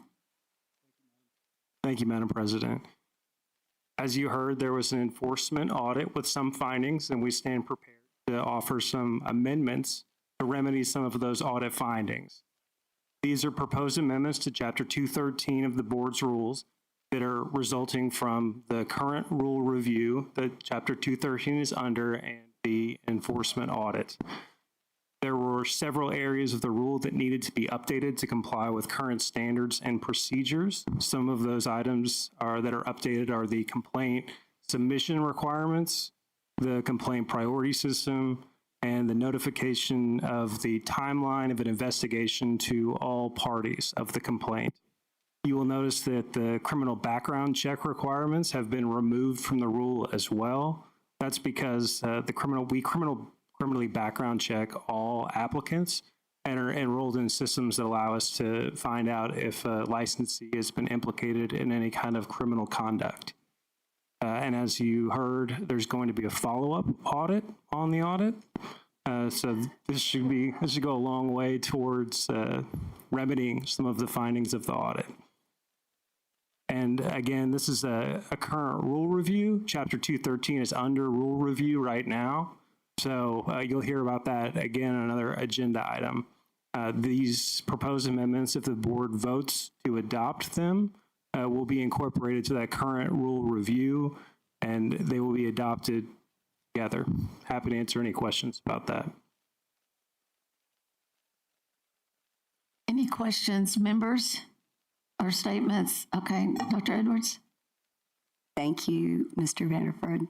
I asked you earlier about the 1-year timeline, and we remain, because we're inundated with the disciplinary enforcement working as fast as they can.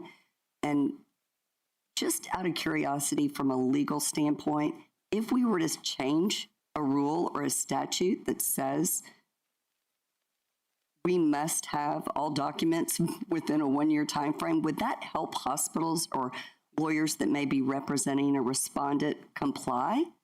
If we changed the rule and said we have to have these documents in 6 months or 1 year, or it's unlikely that the hospital would be interested in increasing their cooperation as a result of our inability to continue to investigate a nurse. I think the rule largely would tie our hands and our ability to continue to get evidence from people as we go past the 1-year time frame.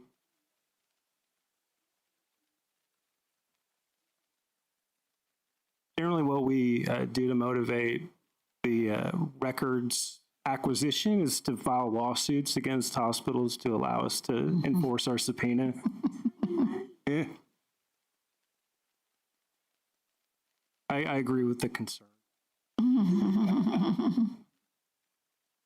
And I'd like to add, there's no statutory 1-year requirement. It was something that it was implemented as a rule maybe 20 years ago with a much lower volume of complaints and the practicality of that.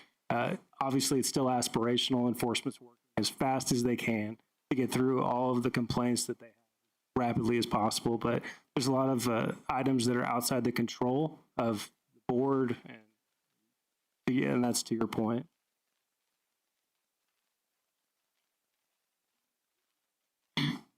Thank you. Yes. John, I just have a question from a process perspective. So should the board approve the proposed changes, then at that point, those proposed changes get published in the Texas Register, at which time they're open for public comment. And if I understand the motion, or the way this works, is if there's no request for hearing, no public comment received, then the rule is adopted. But if there is something that basically the process would stop and then can you explain kind of how that works? I just want to make sure what we're doing today. Absolutely. So the way the motion is written and how we generally do it is that the board takes the language and approves the language, and then sometimes subtle changes are made between the board's approval and the posting in the Texas Register.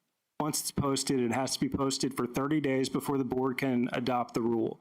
During that 30 days, the public is able to comment on that.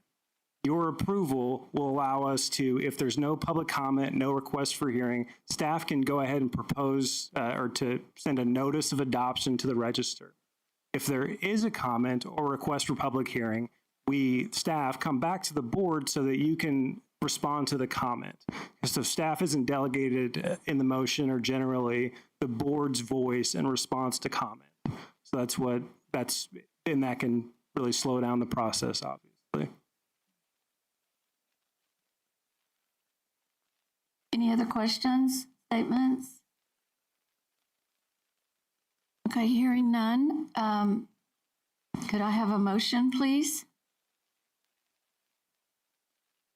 Madam President, this is Ken Johnson. I move to approve the proposal of amendments to 22 Texas Administrative Code 213.13 as set out in Attachment A with the authority for the General Counsel to make editorial changes as necessary to clarify rule and board intent and to comply with the formatting requirements of the Texas Register. If no negative comments and no request for a public hearing are received, move to adopt the amendments to 22 Texas Administrative Code 213.13 as proposed. Thank you. Second? This is Ellie Adamson. I second that motion. So I have a motion and a second. Discussion. Please vote.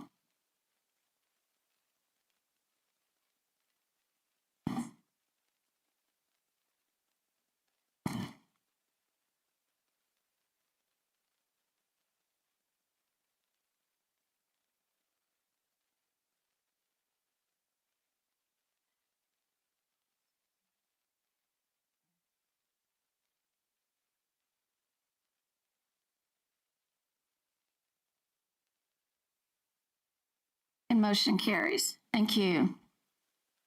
Okay, I think at this time, we're going to move into 6.3, consideration of adoption of amendments to 22 Texas Administrative Code 217.5 relating to temporary license and endorsement, and 22 Texas Administrative Code 217.9 relating to inactive and retired status and agency's response to public comment, if any.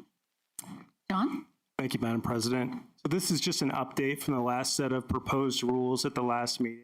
These were proposed rules about the licensure of military service members and their spouses, as well as an update to the renewal process as far as how a nurse can inactivate or retire their nursing license.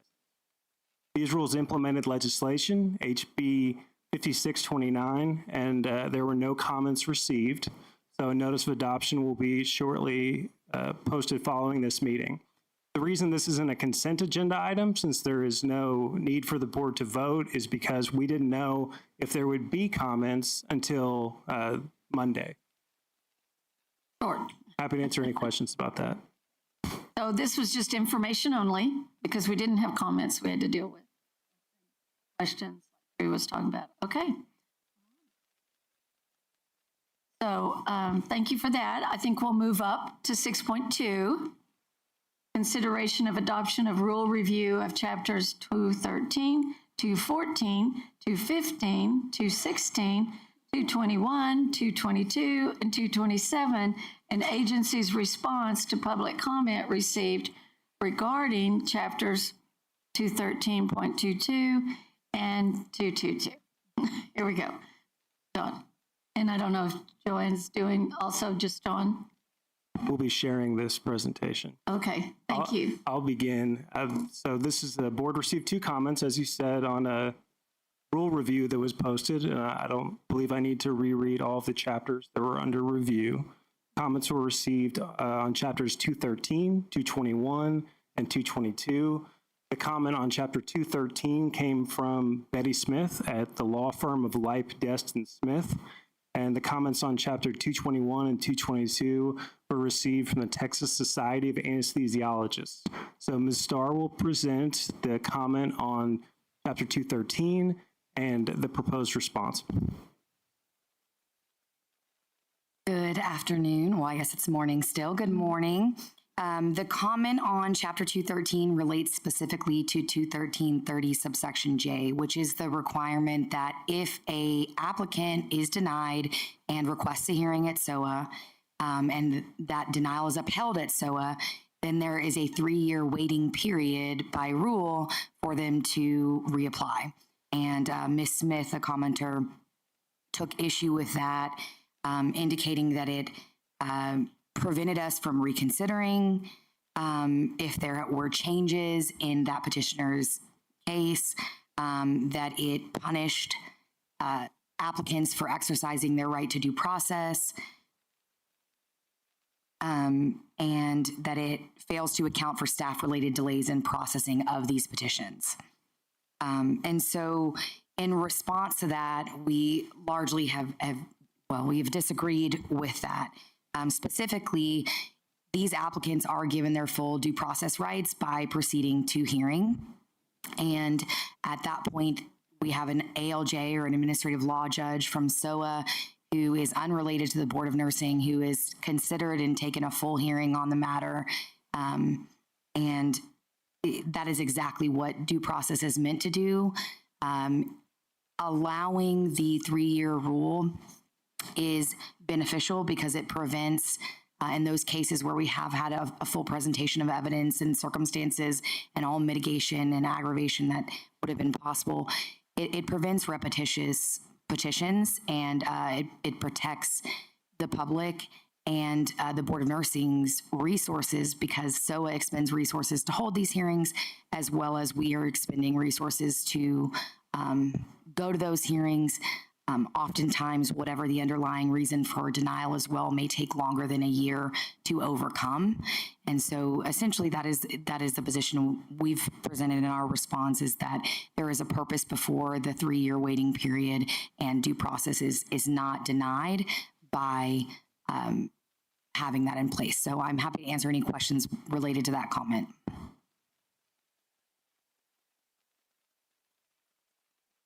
Questions, board members, statement? Okay. Further? So I'll take up the 221 and 222 comments now. Okay. These came from the Texas Society of Anesthesiologists, and their submission largely focused on the office-based anesthesia rules and compared and contrasted the medical board's office-based anesthesia rules with our office-based or outpatient anesthesia rules. And you'll find their full comment in attachment B of your materials. After reviewing the submission of the comment and the medical board's rule adoption notice, staff came to a slightly different conclusion regarding the meaning or interpretation of these two rule sets and how they align. Much of TSA's comment centers on whether all IV ketamine administration requires a level 3 or higher facility. What do I mean by levels?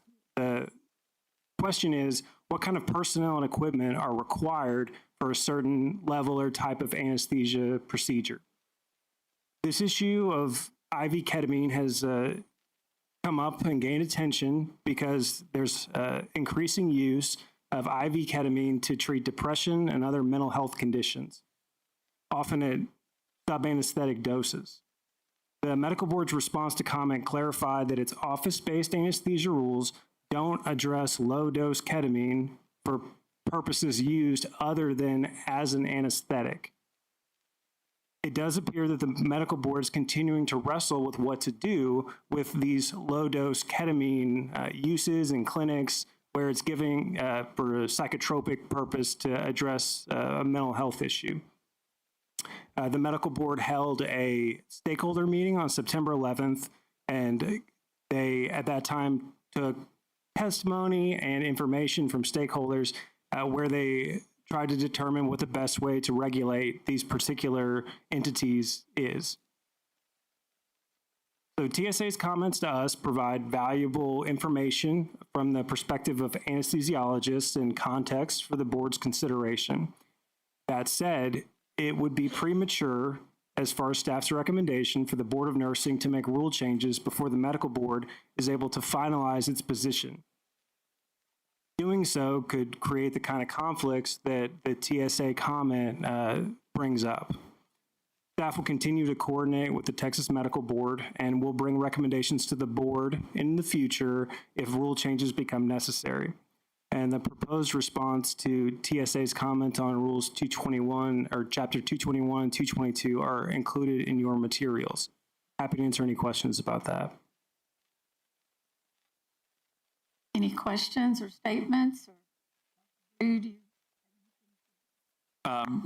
No other than thank you to John and the staff. This is a very complex issue that sort of overlaps jurisdiction in multiple entities and multiple different providers and provider types. And I think that board staff did an amazing job dissecting this comment and really thoughtful and clear response that you see today.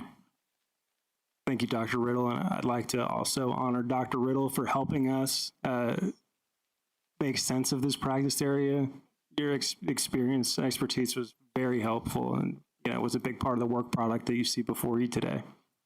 This is Ellie, and I just want to acknowledge it sounds like we have an amazing team. Thank you.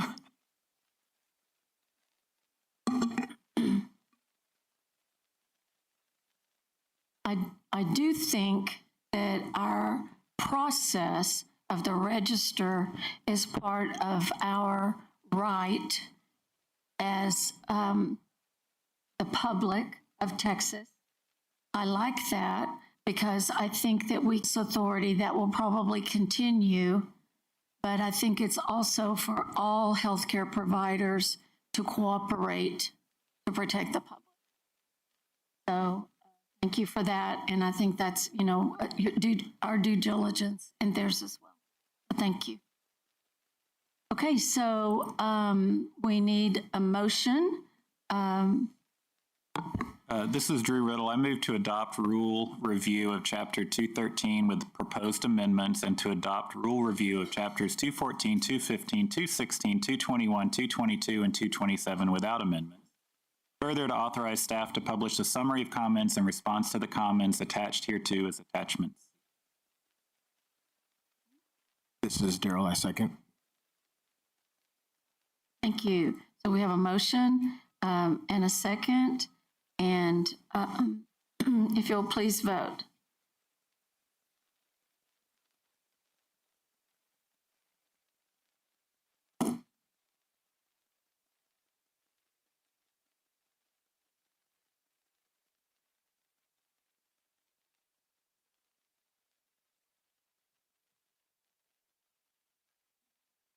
Thank you.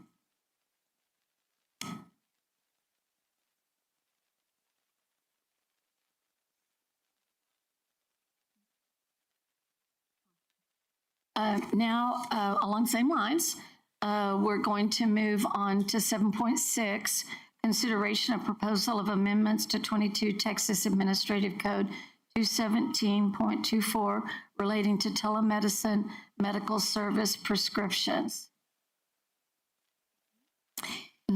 This one is in response to House Bill 1700.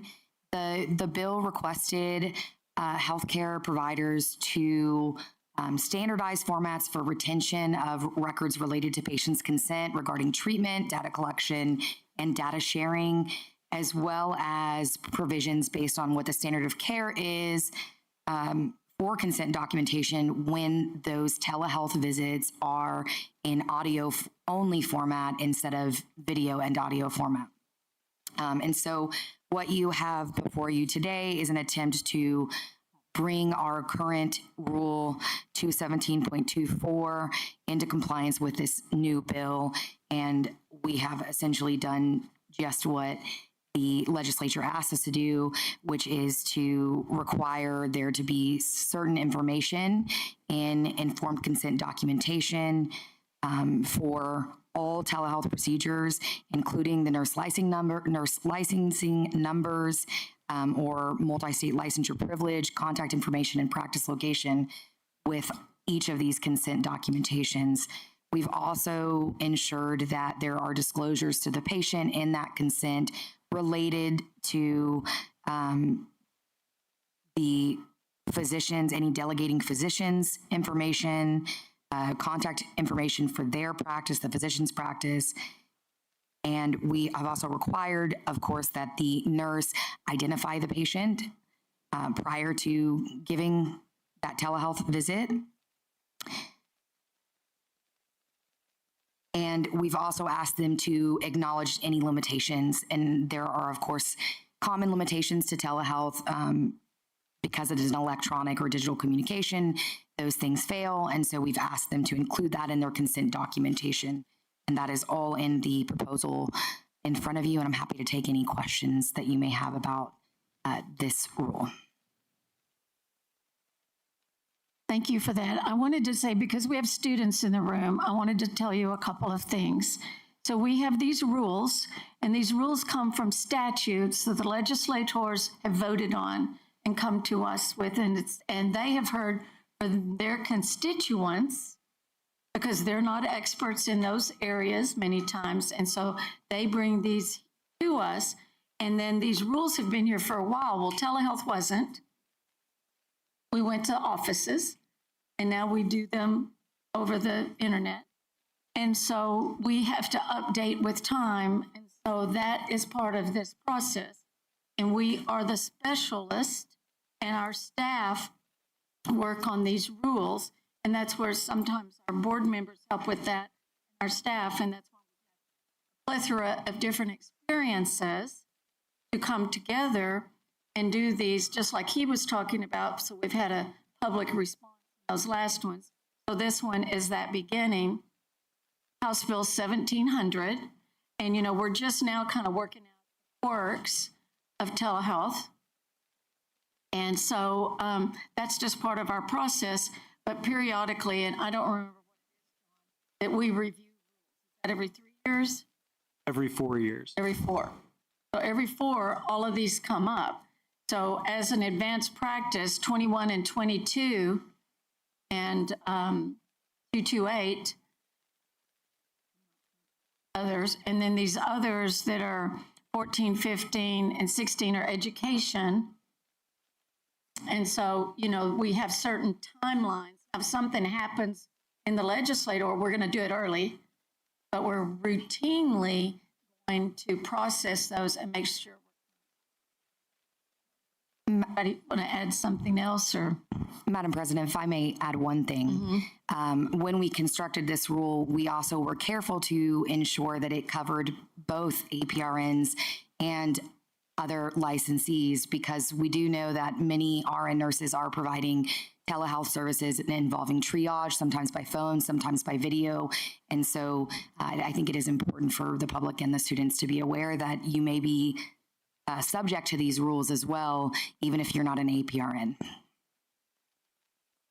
Very, very good point. And also, if you think about technology, and we have our technology specialist over here, praise the Lord for that, because in doing some telehealth myself, you don't know what the person on the other end is doing. You don't even know if that is the person, and if it's just on the phone. Something. So there's a lot to it, rather than just, I don't want to go into the clinic. I just want to do it on the phone. So we are protecting the public and making sure that, and these consents, just like you see consents to treat, same thing. Did anybody else want to say anything or add anything? This is Ellie. I do want to add that last week we did attend the Texas Law and Government Conference, and they discussed a lot about protecting the consumers and protecting the public as well. Because when you go into a clinic or an office space, they need to go ahead and identify themselves and who's practicing there.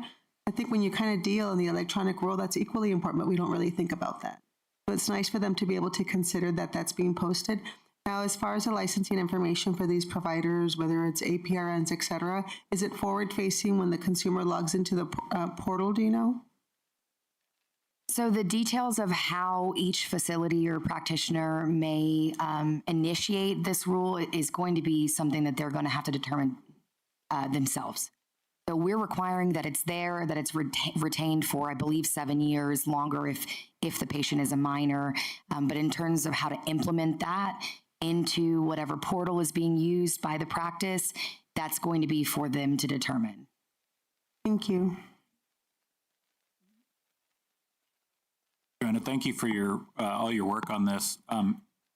This rule, as I read it, doesn't contemplate how that informed consent is obtained. In other words, if it's a telemedicine, telehealth visit, that could be an electronic archive of that. There's nothing that prohibits that. It doesn't have to be a signed document, piece of paper.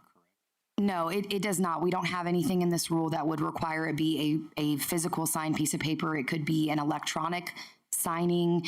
I think many of us have checked in for visits at the very least and had to sign a document electronically. It could be done in that way. I think there's even a possibility that it could be done verbally if someone wanted to go over each of the sections that we have in the rule and potentially record that or make note of that. There may be a variety of ways that different licensees can make sure they're adhering to the rule. One question, and this is about the title of the rule, 217.24, telehealth and telemedicine in nursing. Is that what it has to be called? And the reason I say that is we don't practice medicine, we practice nursing. So whether I'm physically face-to-face with a patient or doing care for that patient, it's not telemedicine. But I assume that that's probably the way it has to be because of the rule. We've had comments in the past from the Texas Medical Board about we're not practicing medicine, we're practicing nursing, et cetera, et cetera. And so to make this very clear, we're not proposing that nurses are practicing medicine here. This is tele-nursing. That is what we're saying. We are in agreement that there is no intention to indicate that nurses are practicing medicine. That title was picked largely based on Texas Occupations Code 111.001, which defines what a telehealth service is. And based on our licensees, we have licensees that fit into different categories under that statute. Certainly, though, that may be something, if this proposal is approved, that staff can look at a little bit more closely to see if there's better verbiage to make that clear. I think I would, as an advanced practice provider, I think making sure that it's explicitly clear that this is telehealth and telehealth services provided by nurses at all different degree levels, and that medicine is not what we're practicing. Let me add something. Under the Code Construction Act statutes, the title of the instrument of the section does not control the statute. So the title itself does not demonstrate the law. Let me hang on just a second.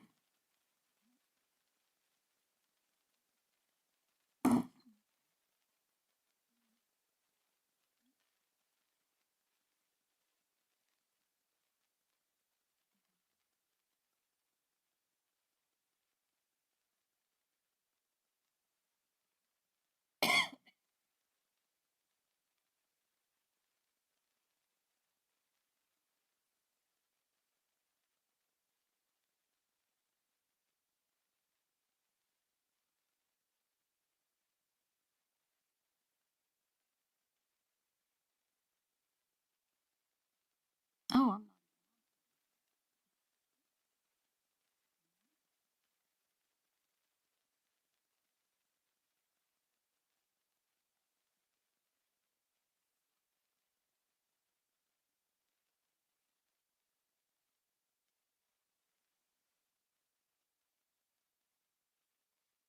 Dr. Riddle pointed out that it is it is the use of statutory term throughout, not just in the title. And I think that because it's patterned after what the definitions are in the statute, that it serves us to sort of maintain the clarity that we're talking about this particular provision, these definitions. I think if those of us that have been around for a while, if you think about what we've heard, telehealth, telemedicine, I mean, it's just, and now we've progressed. So really good point. Consider as we move forward.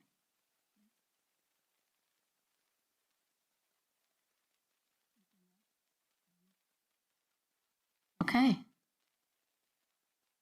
So at this point, if there's no other discussion, could I have a motion on 7.6?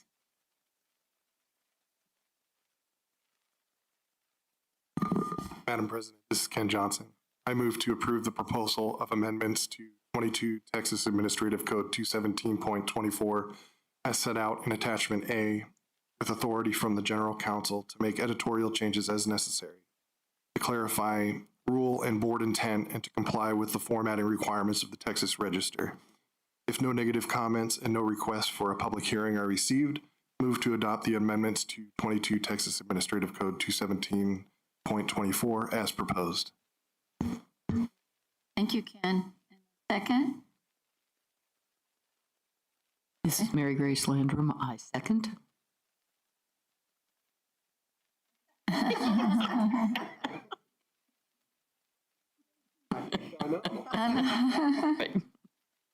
Yeah, one of our consumers is not here today. It's always good to stay on and help us with motions.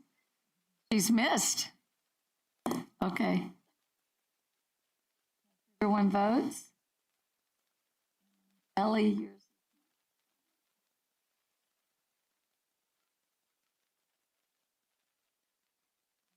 And motion passes. Thank you, guys, very much.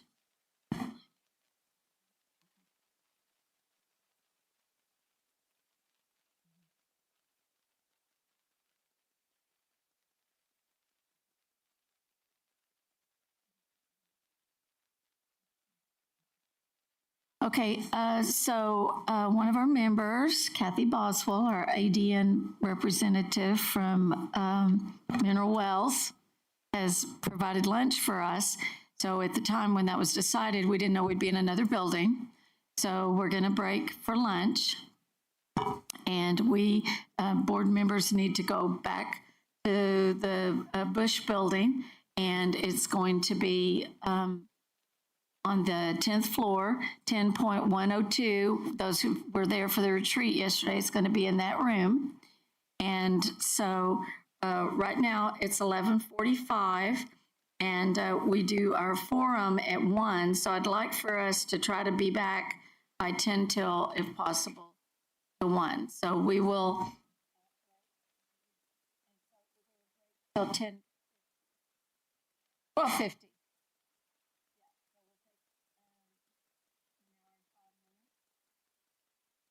Okay, so thank you all today, and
Good afternoon. Ladies and gentlemen, on behalf of the board, I'm recognizing this time as the beginning of open forum. Normally, this is an opportunity for the public to voice observations and opinions about the regulation of nursing, the approval of nursing schools, and/or nursing practice issues which fall under the purview of this agency. We welcome ideas or recommendations about issues in nursing practice or education. The information shared with us will assist the board in its regulatory role. The mission of the Texas Board of Nursing is to protect and promote the welfare of the people of Texas by ensuring that each person holding a license as a nurse in the state of Texas is competent to practice safely. Keep in mind the board's jurisdiction is limited to the approval of schools of nursing, examination and licensure of nurses entering practice, and the regulation of practicing nurses. Many aspects of healthcare, such as the operation of hospitals and the licensure or practice of healthcare providers other than nurses, are beyond this board's purview. In eligibility and disciplinary matters, the law provides that the board act on the basis of admissible evidence, which is secured and presented within the requirements of due process and the Administrative Procedures Act, which is the APA. Therefore, during this forum, we cannot receive information about any pending cases. Members of the public were provided prior notice, both on file with the Secretary of State's office and on the board's website, of the opportunity to request to present verbal or written testimony related to this hearing. At this time, we invite anyone wishing to address the board during open forum to step forward, identify yourself, and present the information that you wish to share with the board. Is there anyone here who wishes to speak to the board? Okay, hearing no one and seeing no one, it is now 1:02 and the open forum is closed.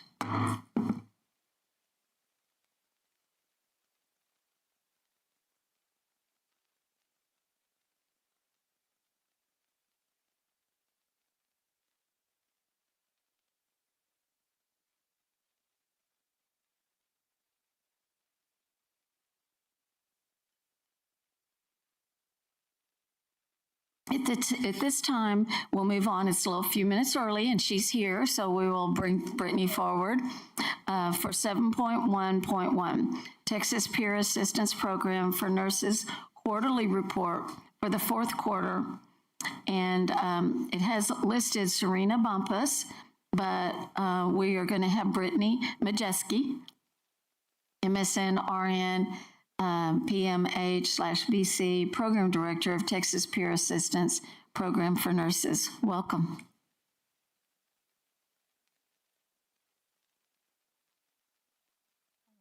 Got it. Move it close. How's that going? Okay.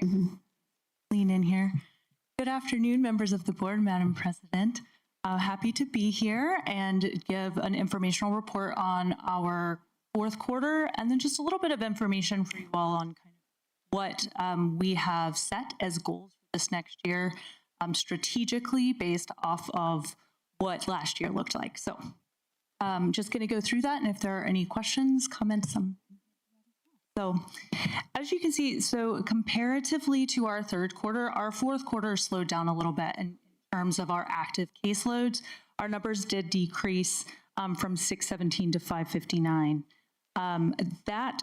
We're seeing already those numbers go back up, but our referrals also decreased from 162 to 125.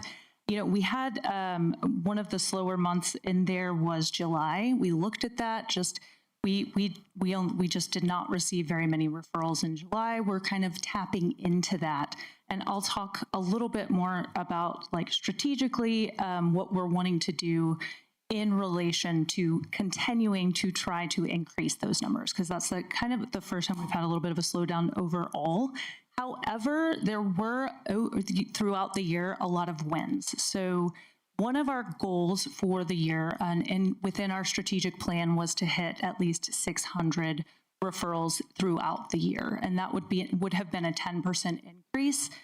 as compared with the last year. We did that. We actually hit 105% of our goal. We had a total of 629 referrals within our last fiscal year to our program, which is a very, very healthy number of referrals. As well, one of the other things that we are working on, as we've talked since I have been in this position, a lot about outreach and how those initiatives can hopefully help us continue to educate and increase those referrals for those that are needing our services.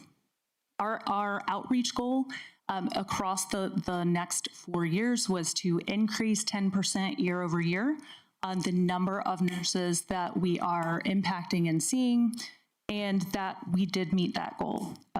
In 2024, it looked like our number was 4,842 nurses. Our goal was 5,561 for this year, and we hit a total of, we impacted 6,595 nurses that we are aware of, and those are direct outreaches. So that's like going to academic programs, hospital systems, anywhere that employs nurses or has nursing students, that we can get this information out there and ensure that we're giving the most up-to-date information, because that's continuously a problem that we're seeing, is misinformation still being out there. So we employ others. If you see something, you have a question about it, what's online, please reach out. We would love to look at that and answer those questions. In addition, this last year, in terms of outreach, I know we talked a little bit about this last quarter, but we increased our social media platforms. We have added a peer support post quarterly. We now are on Blue Sky, YouTube, Instagram, and just put out our very first podcast. And we're going to have a podcast every quarter, have special guests on it. Oh, yes, it was a lesson in podcasting. I'm very lucky that I work with some individuals that are much more talented in that area than I am. So I implore you, please go check that out. We had our first one, and it was really, that first one is just, again, kind of about some myths and trying to kind of talk about what TPAPN is, what it isn't, how to get involved, as well as how to potentially become a peer support partner and help volunteer and give back. So in relation, I talked a little bit at first just about our plans for this next year and looking at the numbers and still trying to increase these numbers, increase the awareness. And so our focus, the team has put together, and really our focus this year, in addition to continuing to increase the outreach efforts, is to really take a look and have an increase, about 10% increase on specifically signed participation agreements. So we're going to be tracking, we do track that data, you all see that data, but we're going to focus very heavily on how do we increase an individual that is referred, needs our services, and how do we help them get from that referral to a true signed PA. So we're going to be looking at that as a team quarterly, and of course, you all will see it in our reports. We're also going to look more strategically at how did you hear about us, because we have been very effective in increasing our outreach. We even have another position outside of myself that does this full time, but we really want to figure out, is there a specific kind of outreach we're either missing, or information that, a subgroup that we could really hit that may be more effective and help. So we're going to be looking at that. And one of the things we're very excited about this year doing, while we do a lot of talks with employers of nursing, Texas is a big state. So we have so many nurses, that number doesn't seem like a lot, but we have so many nurses. And so we're going to be working collaboratively and trying to get a true employer workshop that's going to be a virtual platform. And we're going to invite CNOs, as well as any other direct care at first from across the state of Texas onto that platform to try to engage in a communicative back and forth, kind of have a Q&A, but also have special guests coming and speaking about not just what we do, but truly about the impact, what we're seeing in evidence as it relates to mental health and nursing and substance use disorder.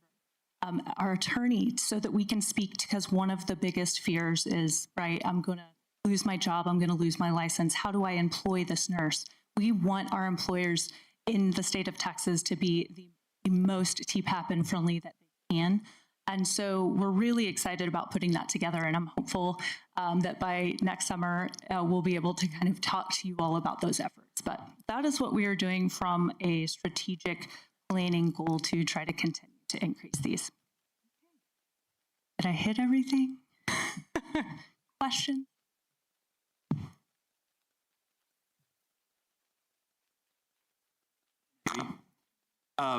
Brittany, I think we sort of had some meetings in the past about your advisory committee recommendations, sort of the chance for TPAPN to kind of improve some of their processes or whatever that took the input from those advisory committee.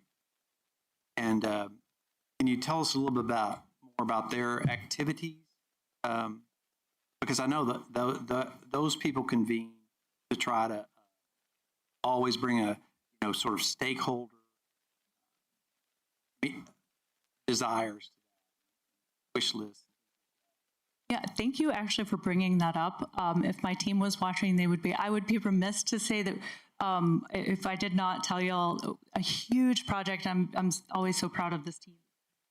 But a huge project in collaboration that we did with the board was update what we call our attorney that represents a nurse. We have an employer of nursing. We have a past participant in our program, a current peer support partner, as well as a clinician, so a PhD psychologist that helps with evaluations and can really give the feedback in terms of what's happening from a diagnostic standpoint.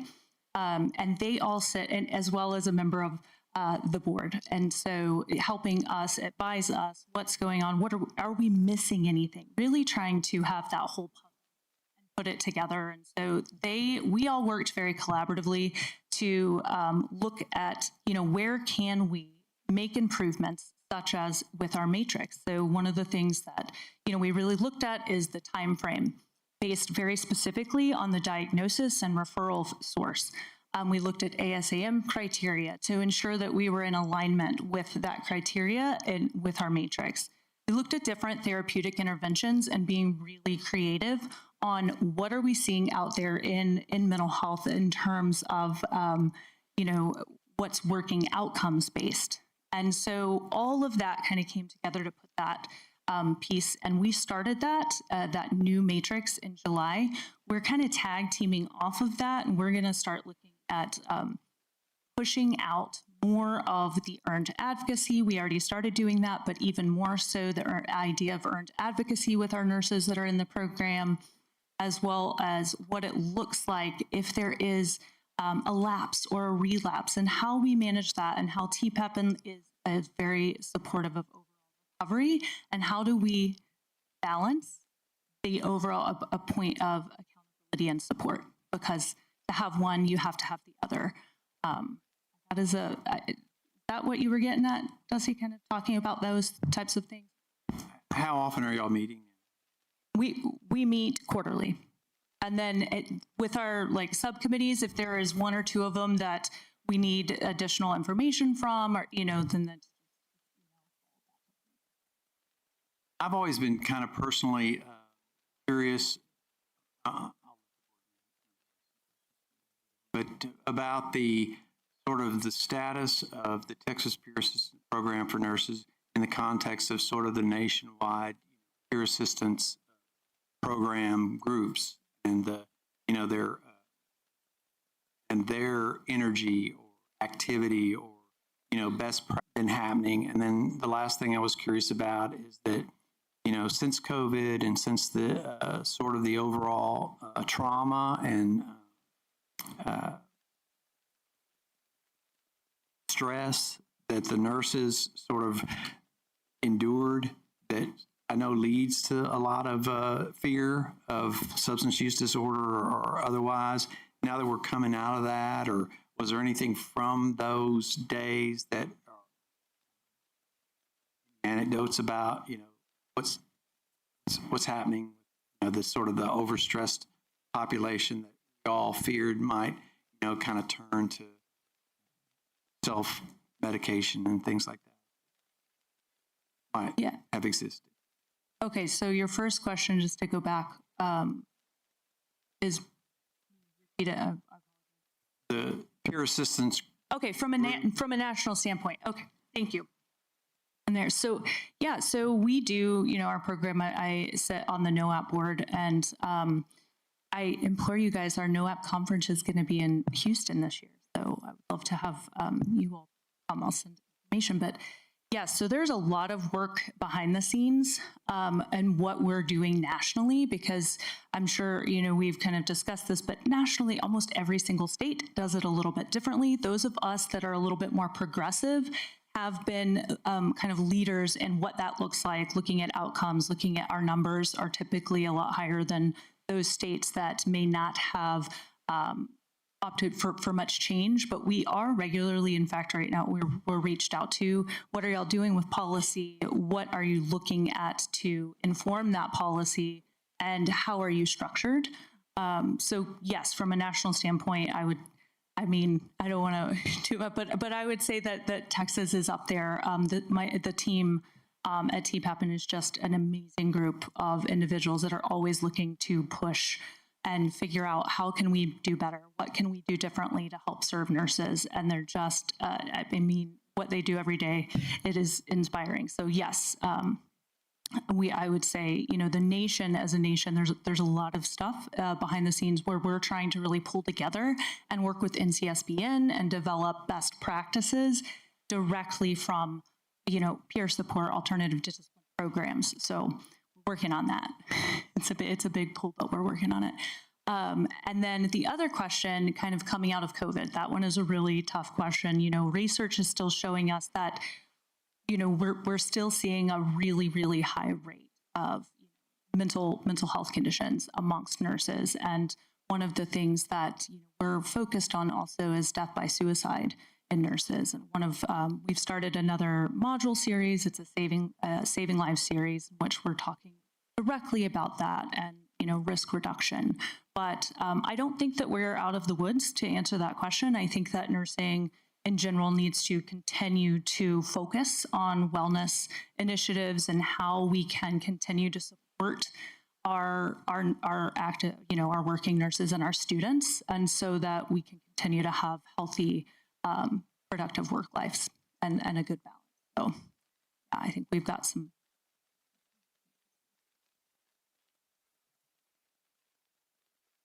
Thank you. And thank you, Dusty. I was thinking some of the things you were saying. And I was like, well, saying that. And then he said it. And I'm so glad to know that, because I was thinking, what's happening national? So that's really good. And especially working with National Council. And just in my years of going to National Council, there used to be this commercial that says, when, I don't know, if Hutton talks, everybody listens, or there was some kind of thing like that. It seems like Texas is a leader. And I think we can learn from some of the smaller states, but we can also help them with stuff we've already struggled over. Absolutely. And brought it to fruition. I was just going to add one more thing. We did mental health discussions and speaking to the Senate, and we talked about mental health. Was that Cole Courses Committee, and that the state is really involved in that and looking at that. And so one of the things I've done in my clinic is I do a PHQ-9 on all of my patients. And I've mentioned this before, so I know I'm repeating myself, but I'm just telling you again. I'm kind of proud about it. And a GAD-7. And so that's looking at depression and anxiety. And when I first started doing it, I was like, I'm just noticing more during COVID and coming out. And then I was like, oh my gosh, why am I not doing a GAD for anxiety? Because that's huge too. And we send to MHMR, which is the state programs, because I'm a public clinic. And now they're doing it in more, because we started that and we're tracking it. And I never tracked it. I was just like, to my nurses, don't miss that. And we're trying to catch postpartum depression and looking that whole year in that. And then, so all of those things are up. And I'm so glad we haven't had any suicide, but if we see anybody that's up, we're going to get them in or we're going to send them to primary care. So these are students and they're not nurses, but that's the population that it's affected. And so I think those are just, you're seeing those same trends, and it's really important to be proactive. So thank you for what you're doing. Thank you for what you're doing. You're speaking my language. The more that we treat mental health as health, and we're doing it in primary care and that early intervention piece, we can prevent so many things. Thank you. And I wanted to apologize for, kind of coming up, we talk and I don't tell you, I'm going to ask a bunch of questions, kind of come from out of the blue on you. Doing a great job. Yes. Anything else or any other statements, members? So keep it up and so exciting that you hit your goal. Wow. And, life happens. July, it's hot. People are taking vacations. Who the heck knows, And you might even look back and see if that's a trend that every July it's down. So thank you. Thank you all so much. Yeah, it's not a vote. It's just a report. Just a report. It is. Yeah.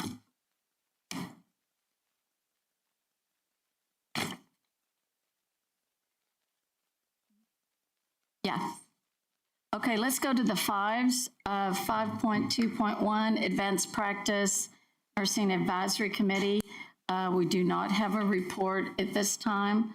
Did you say we might be thinking in the future of possibly pulling that committee together? Drew's been on that committee too, but no report. 5.2.2. For the benefit of the new board members, we have these advisory committees meet and advise the board on.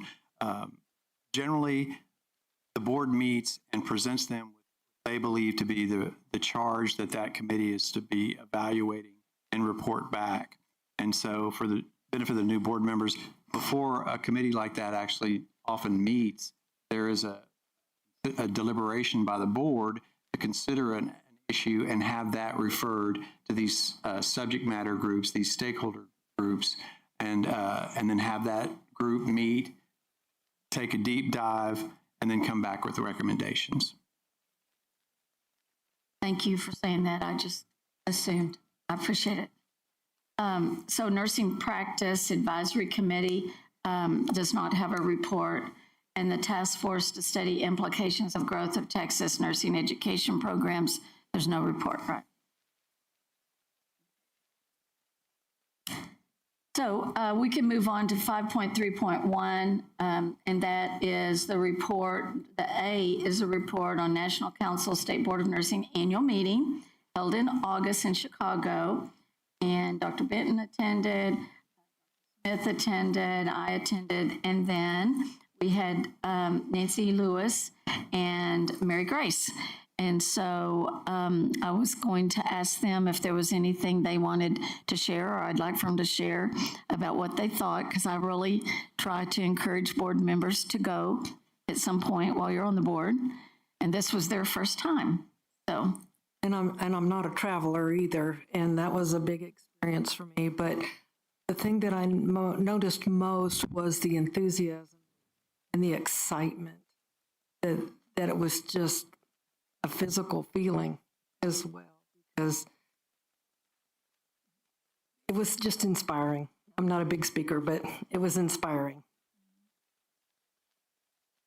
And so I'm going to add to Nancy. Her granddaughter went with her. We got to meet that cutie, and she helped take care of her grandmother, which was wonderful. Yes, because she'd just recently been to Chicago and knew the whole area, so that helped. Yes, and so she did really well. But I have to say, I'd say, well, because I'm kind of a mother hen, so my people are there. Do we need to make sure? Is there anybody that we need to eat and key together? And I'd be like, where's Nancy? Oh, she's off with some other country. Visiting, I don't know who it was you were. Barbados. Mm-hmm. And, yeah, and I'm like, she goes, these are my new friends. Then some people from Canada, and then one of the other ladies that was here that helps nurses from Mexico. Oh, yes. Yes. So it was just great. Love meeting new people. Don't public speak well. But she just stepped out of her shell and was at the meetings. And so I didn't need to worry about her because I was going to make sure she was okay and she was on it. So that was good. And Mary Grace? I'll add just very similar things to Nancy. And one of the last presentations we had was a gentleman who was a graphic filmmaker that had worked with a number of the films that you would recognize. And one of the things he said is you ought to always start with a story to engage folks that are listening to you. So I'll ask you all to remember one of those first nursing classes that you ever took, when you thought you knew a whole lot about nursing, or maybe you'd had some experience working in the medical field beforehand, and just this flood of acronyms that comes at you and things that you have to look up either in the dictionary or now on the web. And certainly as a public member without a medical background, it's been a little bit like that. So the wonderful thing about going to NCSB was the amount of information that was extremely well presented. And you probably don't want to hear about all of the presentations, but I've got them bullet pointed if you want to know about, let's see, we had a presentation on nurse practitioners, one on clinical nurse specialists as well, and some key points from each of those. But the wonderful part for me was that by the end, at least it felt like a garden hose as opposed to a fire hose that I was drinking from. And then having a background in strategic planning, I really enjoyed our the CEO of NCSB in his presentation. And I'll leave you with this thought that I found very meaningful. He was working with the board, he said, this year, and instead of just talking about or asking them to come up with a strategic plan, and he said the problem with a plan is you end up with a checklist and it's boxes that you're going to check off, but rather to address the exercise from the standpoint of strategic thinking and to think bigger and consider the spaces you're working in, the results you want, and what actions will get you there. And that's how they came up with their strategic plan. That's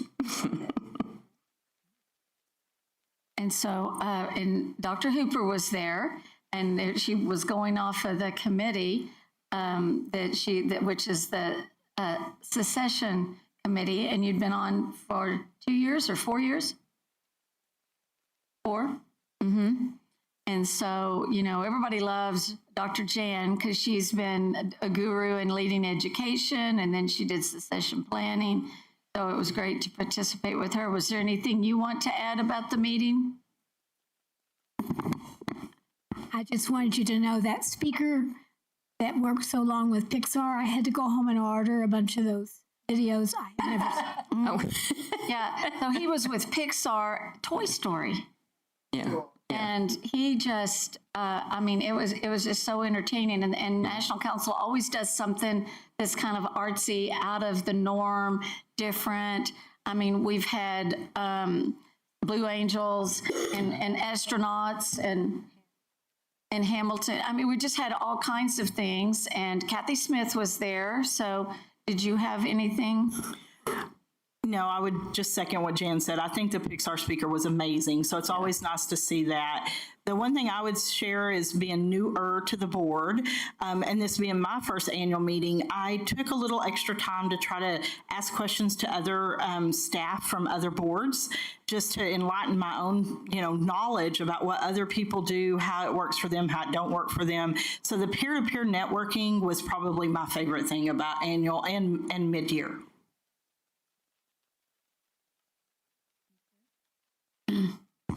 I won't belabor it. I'll just echo what everyone said.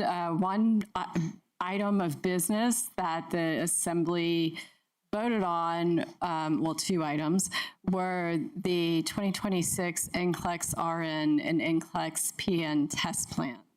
And that's the time when there's an opportunity, when you look at the categories that are within the test plan, there's an opportunity to shift those percentages a little bit that are based upon the evidence in our practice analyses that we do on newly licensed nurses who have been practicing for a year or less.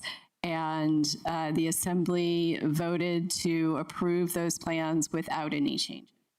So there we go. And that will, I believe the new test plan, which has really not changed, goes into effect in April. I'm looking at the SAGE, who knows this backward and forward. But bottom line, no changes for now. And you know, jumping off of that, remember we changed our questions and added that critical judgment. So it was a huge change. And so I think that shows that it's made a difference. They think it's measuring what we want it to measure. And so that is, I think, is a good thing that they're seeing we don't need to change at this time. Right, and one update related to NCLEX is that if you've ever gone to the NCSBN public page to pull down pass rates, where we are, the cadence of those was a much longer period of time, and those reports are static PDFs. Now they are in more of a dashboard format, and they're dynamic. They're being updated. I think it's weekly. We just discussed this at our exam committee meeting earlier this week. So hopefully that really provides even more transparency and the ability to trend. And so last, one of the things that we do at mid-year and at annual, all the presidents get together. And that is a really good time to network as well about what they're doing and how, and looking at our meetings and being productive. And we have presidents' calls as well. And I was in charge of that, or kind of the chair for that, for like 7 years. And when we first started, we didn't have much of a participation, and now we have really a good working group that does that. So that's really a good chance. And the EOs get together as well. And then we also attended the NLC. And I just remember Kathy Thomas helped with the first nurse licensure compact, and they only had 25 in it. And now we're at 43 in this new one. And it's just dynamic. If you think about how nurses can move across borders in the country, and we're just almost there. And it's also so exciting to hear how we are getting states that weren't in the 25 original, and now they're coming on board, and they're in the works. And so the government liaison group is so good with National Council and who works with that. And the fact that Chris is, well, I don't even know what your title, what it is, they've asked you to be, well, she's member at large on the committee for nurse licensure compact. So the nurse licensure compact meeting is the day before annual and mid-year, and they all sit around the table, and every state that's there, 43 now, and lawyers and staff, and really taking care of the public and the country, you know, and our nurses being in practice. So she will be more of a leader in that, in which she's done amazing. So that's just a report. So now let's move on to 5.3.1B, appointment of board members to attend the National Council mid-year meeting to be held in Phoenix in March. And so What I've tried to do through the years is make sure everybody got a chance to come. And I just fought our Mark Mayak, who we love. I just fought with him. I was like, I want to take 2 people. I don't want to just take 1. And so he'd always check the budget. And sometimes I could take 2. And when Ken went, Rick got to go with him. But sometimes he was like, no, we can't do it. And now, the state is looking under DOGE, like, don't spend extra money if you don't have to, but we think we can get it worked out. And we do get waivers that some of our ways are paid by National Council. And so they're a very strong financial organization. And so they do pay for some to go, and we can get more people. And we want staff to go, like Kathy Smith being new and all. And so I looked, and Kathy Lederhorn is in her 3rd term on the board, which really doesn't happen. And when we were looking for an LVN, when she was going off the board, they asked her if she'd consider 1 more term. So she's in doing 18 years, finishes, and she went a long time ago. And so I wanted to bring her in and give her an opportunity to go again. It's changed a lot since she was there, and I haven't heard back of which she could do. Manny is new, and I've asked him, and he said it'd be easier for him to go in Chicago. So I also am waiting to hear from Kathy, but I think that it might be that Ellie, we could send you in one of those spots, but I wanted to check with Kathy first. But those 2 dates, if you could look and kind of keep that in mind, and we'll try to get with you as soon as we can. And we know that you're very busy. This is a very sidebar, but I just want to congratulate Ellie. She's just gotten a promotion as Assistant Director of Nursing, and you were Clinical Director. Bring the microphone a little closer. Well, I was the Director of Clinical Operations, overseeing our ambulatory clinics and women's services. Now I'm the Assistant Chief Nursing Officer. I'm excited. Thank you. I've been in the role for like 3 weeks and 2 days. So that's why she was missing yesterday. She had to go to Houston for one of those meetings. I miss it. I love retreat. Guys, look forward to the next one. So we'll be in touch and see if you could possibly do that. And I just don't know. And, we'll kind of start resending people and moving that back around. I think those of you that have been to meetings can echo that same thing, that it just helps to get the full picture. So, so that's where we are. And so Manny said that he thinks he could do August. So that's 5.3.1C, and that will work out better for him. And then we'll just see who the ones will be going. So, thank you. Ship, could I just add something? This past week, NCSBN had a webinar on the NLC, and they're going to do that once a month. I'm sure that if I can't, can you get closer? Sorry. NCSBN presented an NLC webinar last week on the 21st, and they're going to do that once a month, just 2 days ago. They're going to do it once a month on different areas of NLC, and if board members are interested, you'd probably let them know ahead of time when that's going to be. That's great. Thank you for sharing that. So does anybody have any questions about National Council? Thank you. And that Ken is going for those meetings for the committee he's on, Allison as well, and Chris. And so it just, and Beverly, yes. So it really makes a difference. And there's just such support on the website, and anybody that's connected to a School of Nursing, their faculty really needs to be aware of that website and what they have on NCLEX. So we'll move along to 5.3.2, Texas Center for Nursing Workforce Studies Advisory Committee. Chris? Sure. Thank you, Madam President. The advisory committee last met on August 22nd. And during this meeting, the committee reviewed a report of a new survey they launched this year, the Early Career Nurses Survey. So that report is still being finalized. It will be published on their website soon, and I'll be sure to put a link in our next quarterly meeting so you can take a look. Updates from the Workforce Center were presented by Pam Lauer, their director. They're in the process as our education team of collecting data from programs from the NEPIS, the Nursing Education Program Information Survey. Has that survey closed yet?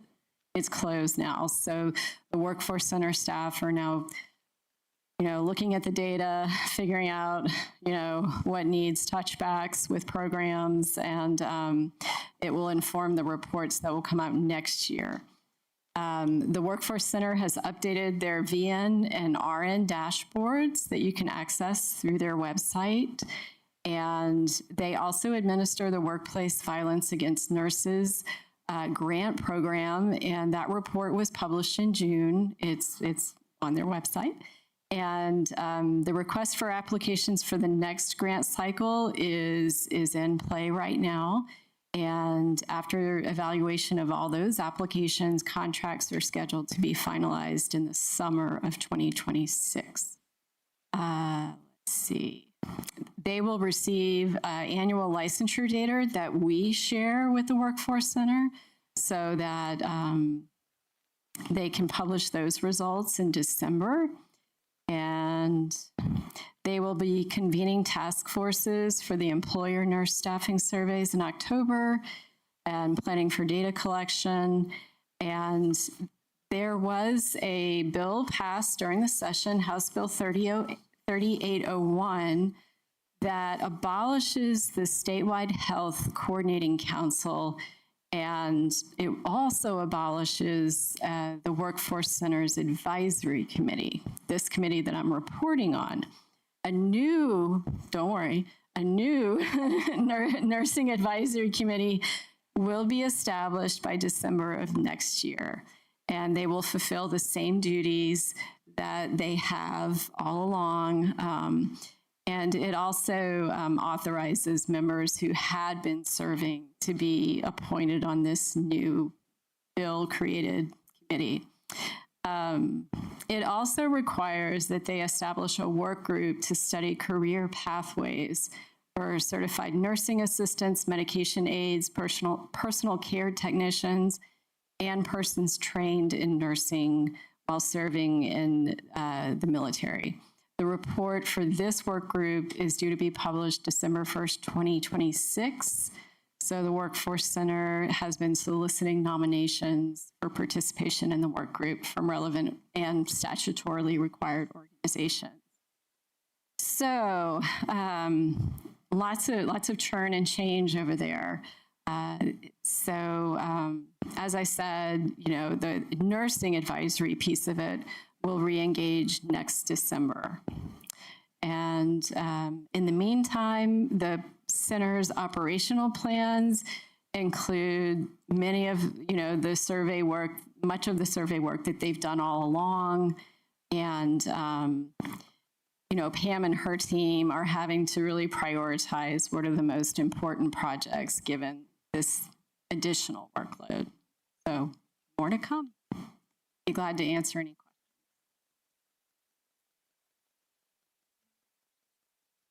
Thank you. Legislative session makes some changes, and we are on that. So I think now all we have left are 9, but then we have 8.6.6. Okay, and we go into executive session, 8.6.6. And so we will save that to last. So we'll just look at our 9s.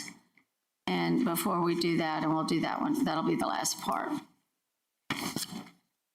So, and remember 9.2 was taken off because it was canceled, and hopefully we can bring them forward at another date. And so let's look at our quarterly meeting evaluation.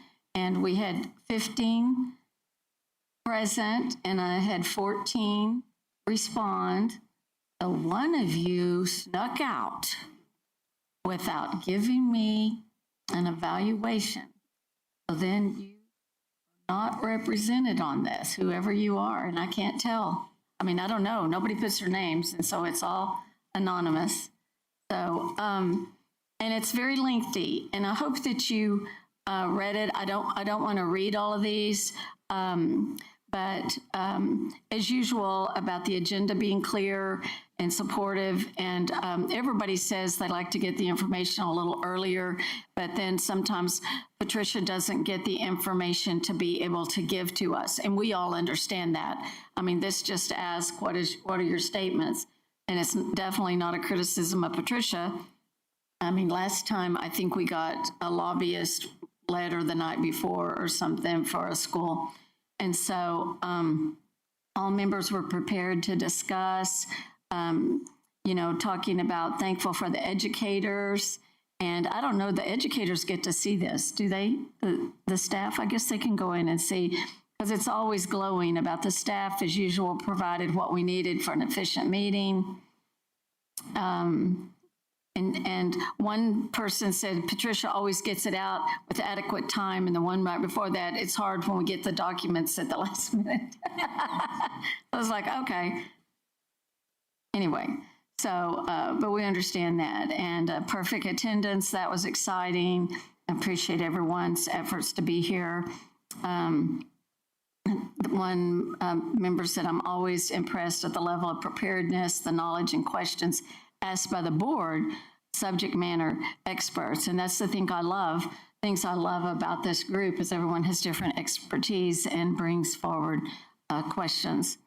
Number 3, reports are clear. Still learning how to manage those, and always interested to hear updates from Brittany with TPAPN. And having been on the board as long as I have, it is it's really delightful to see how they're making a difference in people's lives. I just wish more could take advantage of it. But yes, they are doing a really, really good job. And then on here, they said legislative session updates were good and Bruce will be missed. And yes, it just seems like his face should be here, taking pictures and helping with things. And that was always so exciting that others have stepped up to do the bulletin, but it'll be hard to replace him. We avoided getting into administrative and management details. We did get into details. It was essential because the details related to academic programs. And so, this says needs improvement. The discussion and dialogue asked and created meaningful value and added to the meeting. Board orders that had to be amended, extended time. 5 diversity of opinions were expressed and issues were dealt with in a respectful manner. Respect is evident. Everyone's expertise is helpful. Equality is impressive in the background of the board. As a result, the conversations and recommendations and input are elevated. Members who do not speak need to be encouraged to share their expertise. So we always want you, and I mentioned that yesterday in the retreat, to feel valued and feel like your opinion does matter. And the chair guided the meeting effectively. Yes, and everyone had a chance to be heard, and that I'm consistent and respects our time. I do try to do that. May not always be successful, but I really want to respect your effort of being here. Future issues were identified. Appreciated the discussion on ways to improve the educational program review process moving forward. And as needed, we have that great discussion during board self-eval and actual improvement ideas, opportunities to create more synergy and connections between board members. And I think we got to do that a little bit at lunch today, and we got to do that yesterday at the retreat. Building those relationships. Appreciate suggestions for improvement in closed session. I think Drew had a statement to me now about appreciate discussion on ways to improve the educational review process. Okay. Yeah, I just, Dr. Hooper and friends, the SWOT analysis is, and I sent a note to Chris earlier this week, but that is, for me, extremely helpful and useful and powerful in really sort of getting to the bottom line of your assessments of the programs. And it's so impactful in informing the decisions that we make. I know it's an extra step and extra work, but I don't know how other board members feel, but I noticed on the two action items we had today, it really was a very thoughtful way of digesting all that information. So thank you for that. Drew, I agree with what you said because there's so much information on there that it helps you narrow on the highlights and the points.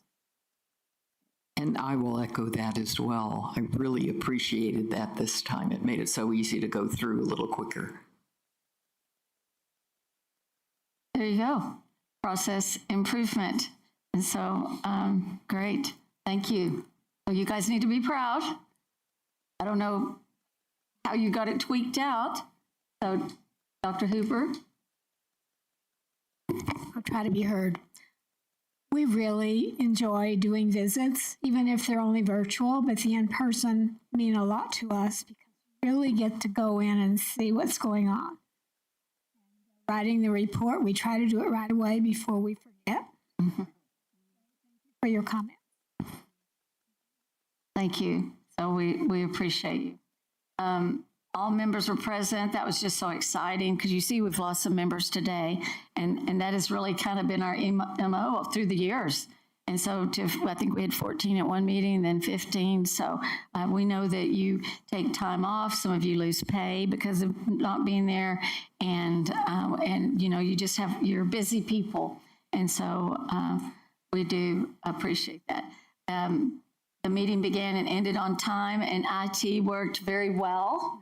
So yes, and so it was an acceptable. We did the best we could. Somebody put so, and so this is my statement. I'm going to own it. Having lunch brought in helps give a shorter break and allows time for relaxed conversation, not about the agenda, because I don't want to go on record making it look like we're talking about something early, and which is breaking the law. Yeah, and our lawyers are happy. So we'll have to have them eat with us and keep us in line between members. And rushing out to eat is hard, and I am for ordering in and contributing if we need to. And so I think that was great and was good today. And, you know, this was kind of new for us, changing buildings, going back and forth. But when we were in the old building, there were restaurants around. But it always took a while, and then if you didn't get your food and everything, and it just breaks it up. And if we can do a meeting in one day, that cuts down on our travel, being away from our responsibilities, but we need to do 2 days if we need it. So, on that note, I'd just like to thank for sponsoring lunch today. That was really thoughtful and very good. Yes. Have to return it. Thank you. Kathy Boswell provided that for us. So the meeting room was conducive to work, great facility, amazing environment and building. They do an excellent job to ensure everyone has what they need, including snacks. So, you know, Patricia, you know, she was over here all day yesterday doing this, and I don't even know. And then she did the tablecloths and got it all ready. And our IT guys with all of their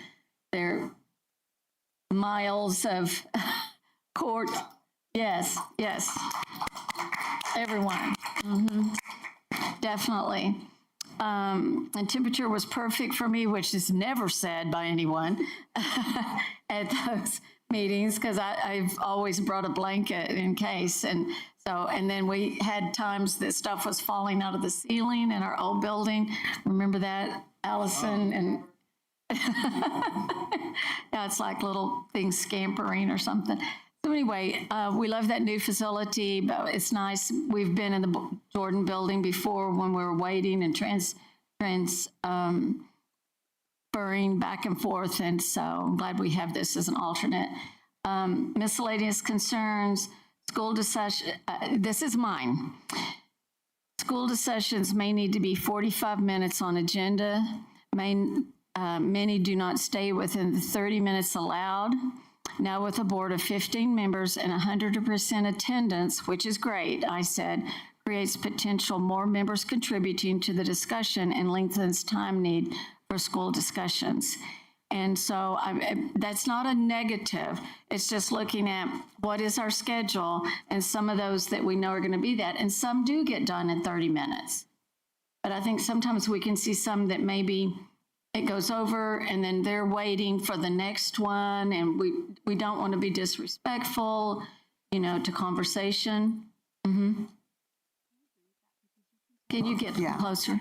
Thank you for highlighting that, because they put so much work into these presentations. They bring whole teams over here. From being on that side, it's kind of like your chance to present to the White House, and you hate for that to be, shortened because they have another person on the agenda. I think it's exciting for them to be here as well. So I think that's very insightful. And I think that's probably April is heavy, maybe July. And so those might be 2-day meetings where October ends up being one or whatever, depending on that. But I just think that it's different now. And I can't, I don't have a total answer about why we could have done it before and we can't now, but I do think having 15 members is different, because when we added more members and then we have everybody show up, that's wonderful, but it can make more of a discussion. And sometimes we would only have 8 and be at quorum, when we had a smaller board.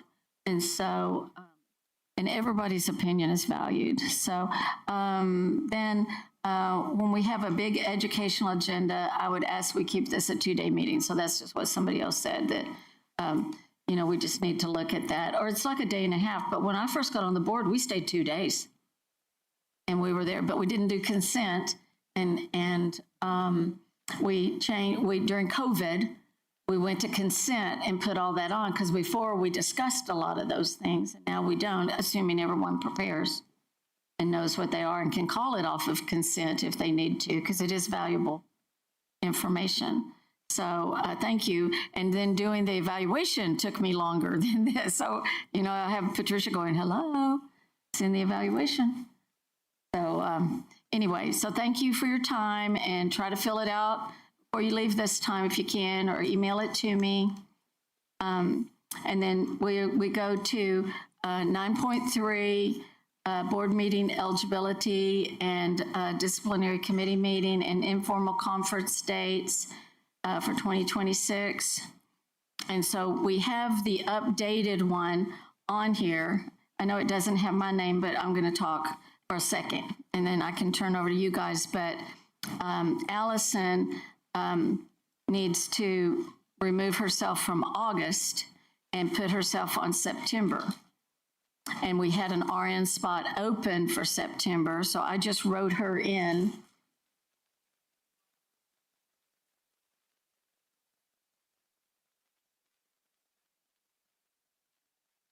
Okay, well, could you do August? Because she was on August and she can't. Okay. Madam President, I'll take August. You'll take August. I couldn't remember what the 2 months that were best for you because of education. I know it was December. So the summer would be okay, and even it would be orientation on the 11th anyways. Okay, so you can do August. Yes, ma'am. And then Kathy Boswell is there. Okay.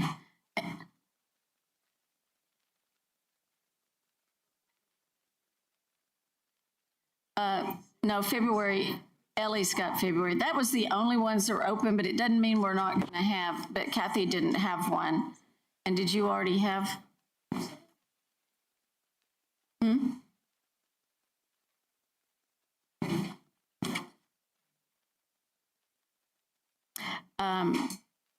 Yeah, that leaves you still having June.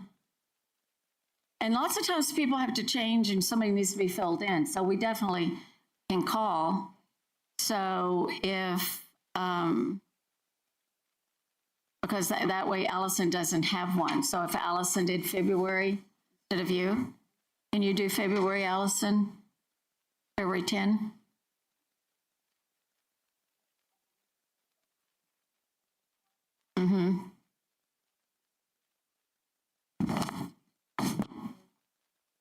And so we're still waiting to hear from our other LVNs, Melissa and Nancy, kindly signed up for 2. And then Kathy Lederhorn, and Nancy is closer and said she doesn't mind filling in. She doesn't want to do all of them, but she would do. Yes, I get it. Yes, yes, they are. But our bottom line is that we definitely never, I mean, we have more RNs. So yes, we can fill into that slot, but I don't ever want to not have an LVN if they can be there and it works out, because they're just as important in those deliberations as the RN is in the consumer. But we can't have two consumers. So we have to always have two nurses. And so that way, we'll wait to hear from Kathy and Melissa. And then Carol lives close and sometimes she can fill in, and we'll just send the word out to everybody and see. I purposefully do not do these anymore. I've done a lot of them, and it's not that I don't want to do them, but I just want to provide that opportunity for you guys. And then if it's a last resort, I can be that person, but I just want all of you to have that opportunity if you can, if you want to do it.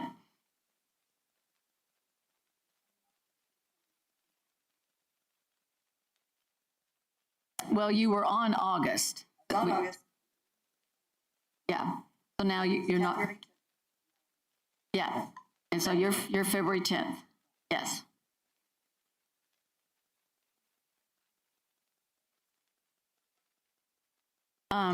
You want to just do it later? So we can move on. Okay. The other thing is, remember about the informals, we need one person to observe per quarter. And right now we've got a January, February, and a March. So we've got 3 of you on there, so only one of you needs to observe. And it's kind of good if you're the one, if you can kind of go, I thought I could do it in January, but I'll just grab it in February. So we've got Ellie, Kathy, Boswell, and Drew. And then our next quarter, before we decide that, Mary Grace is down, so she might take that quarter. Mary Grace, do you think you can do it just sometime during that quarter? Or is that, and so that's got you for the 7th. It's the informals that are the second quarter, April, May, June. But I'm still on for April, right? No. Yes, and if you do April, nobody has to do May and June. Oh, okay. I'm just saying one per quarter needs to be observed, and it's virtual, so you don't have to come. Right. You come for E&D, but you don't have to come. You would just. Right. So I'm telling you, if something happened, you couldn't do the first part of April. You still could catch May and June, if one of those days. For any of those. Okay. Okay. So we've got you for that. And then when you turn over to the third quarter, Ellie's down. So if you just want to keep that third quarter, we can take you off of the first one. Okay. And Rick is down for the last one. So we just need to see if the first quarter, if Drew wants to keep it, or Kathy, Boswell, whichever one of you wants to, you'll keep it?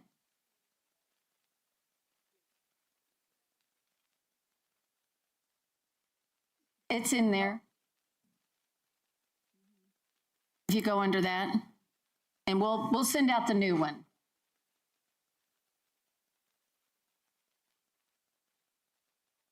Yeah, but that's the whole thing. When you have a quarter, it's just sometime during that quarter, there's 3 meetings, if you can just grab one of those. So is the spring okay for you, Drew, or is that good to stay on? So we'll just put him on. Are you good? Okay. I just have one question. I had one question. We don't have to worry about forgetting because you remind us. Is that correct? Yeah. I mean, when you're going to do now, right? And Maisie tends to sign up as the consumer. She says, I don't do much else, but I can definitely try to get there for most of those. And so we've got, you're good for August. And that's also when you're going to go to National Council. So you'll be in. But not on the same day, right? No. 1 week and the next week. So you'll be traveling twice. But you can do it. Right? To come here for that meeting. I'm here. That's right. That doesn't count. But you live here. Yes. Yes. And so if another consumer wants to trade one out, Maisie would probably give it up, but she just tries to help with that. Okay, I'm done. Thank you. Oh, I'm not done.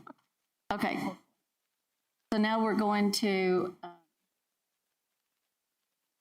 committees. So we've had kind of standing on our committees, and that is in the, it's in there also.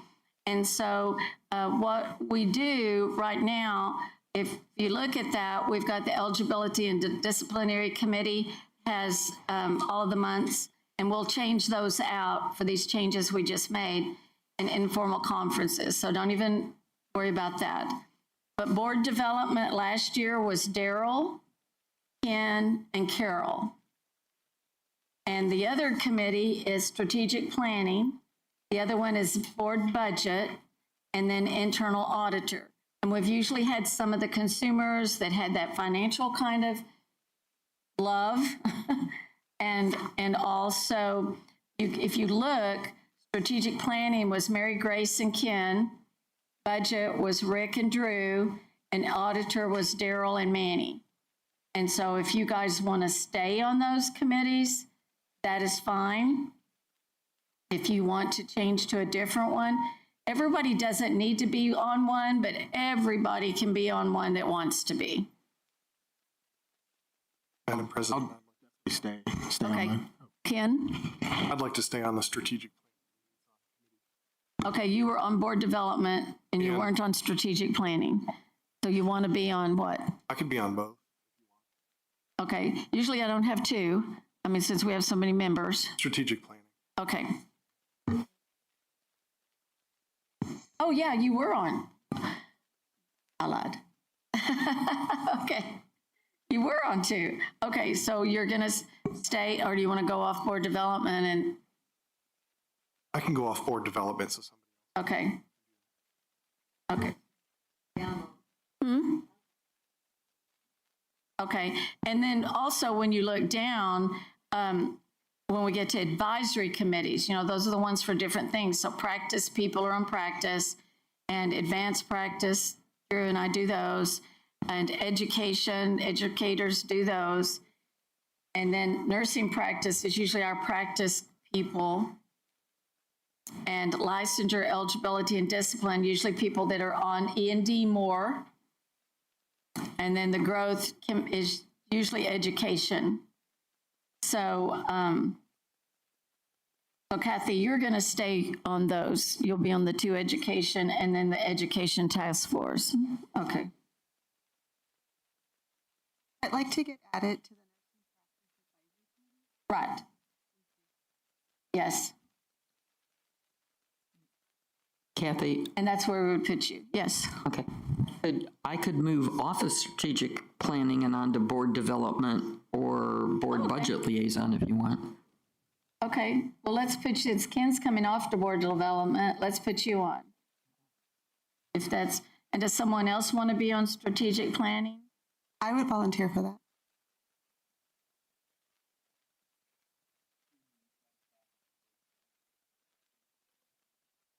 Yes, Folio is fine. Okay.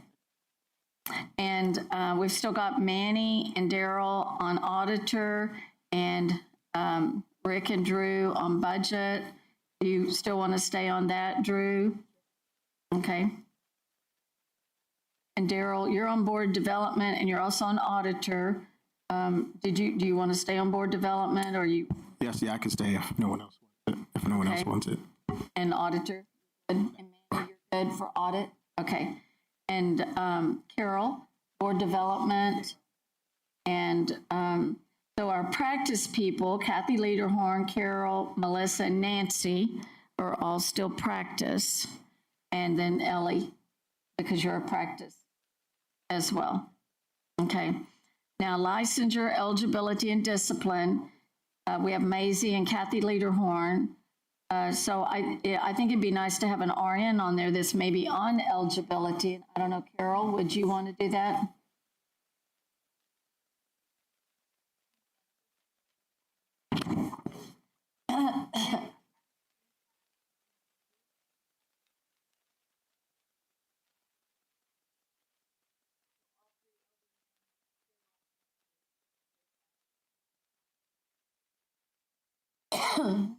They're all practice.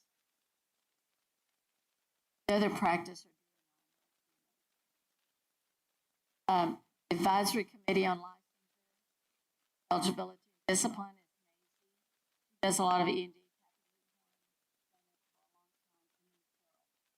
Because she does. Now, Nursing Education Task Force, right now we have Allison and Kathy, and I don't know, do you want to be on that, Ken? Yes, ma'am, please.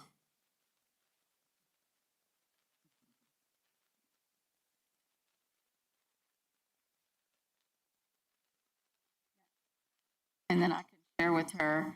And then Rick, who's not here, and Melissa, I can check with them. And the other thing is, so practice, we have 5 people, but it doesn't mean everybody would go to that meeting. They don't happen that often, but you can have input and you can go as much as you want to, but it's kind of nice if we have more that are doing, and that's your expertise. Now, Ellie and Carol both have education. And so, I mean, you're certainly welcome if something was happening with the task force. I mean, that's like me, I've done it all. I just can't not education too. And Drew, same thing.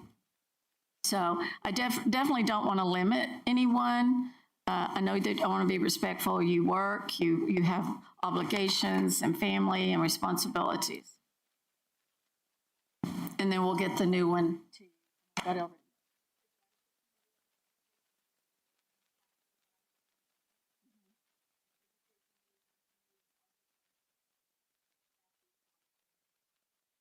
Yes. And then Drew and I.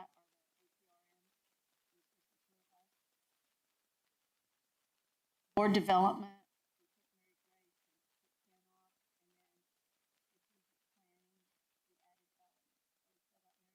Ken. So I'm still on strategic. Yeah. On strategic planning. Oh, you went up to board development. Do you want to get off of strategic planning? Development?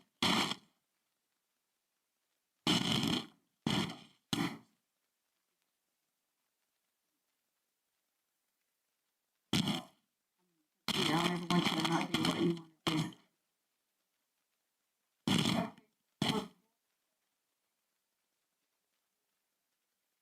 Board budget liaison is Rick. And internal auditor. And Mary Grace moved up to board development.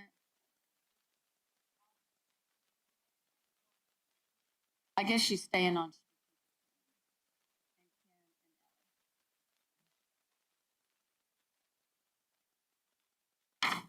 Okay, does anybody have a burning desire to do something different?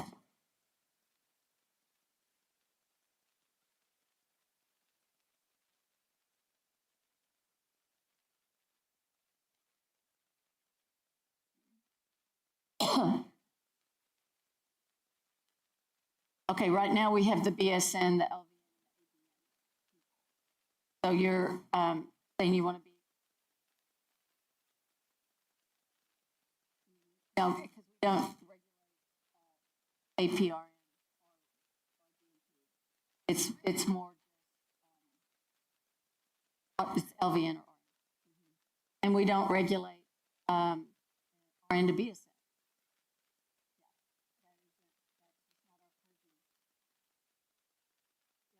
So we're only doing license.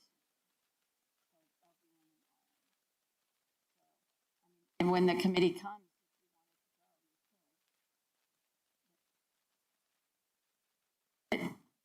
usually it's in person.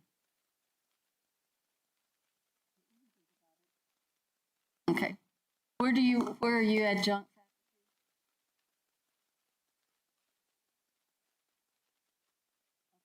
Yeah, that's not. I mean, I'm sure you're really good at it, but I'm just saying if you didn't want. Okay. All right. Anything else? Any other questions? All right. Thank you very much. It's 2:15, and we are adjourned. Whoa. Executive session. Oh, my goodness. We certainly are. I know, I was to the end. I take it back. See, it's not written anywhere on my stuff. It's not on my agenda, but I do have the papers to do it. So apologize.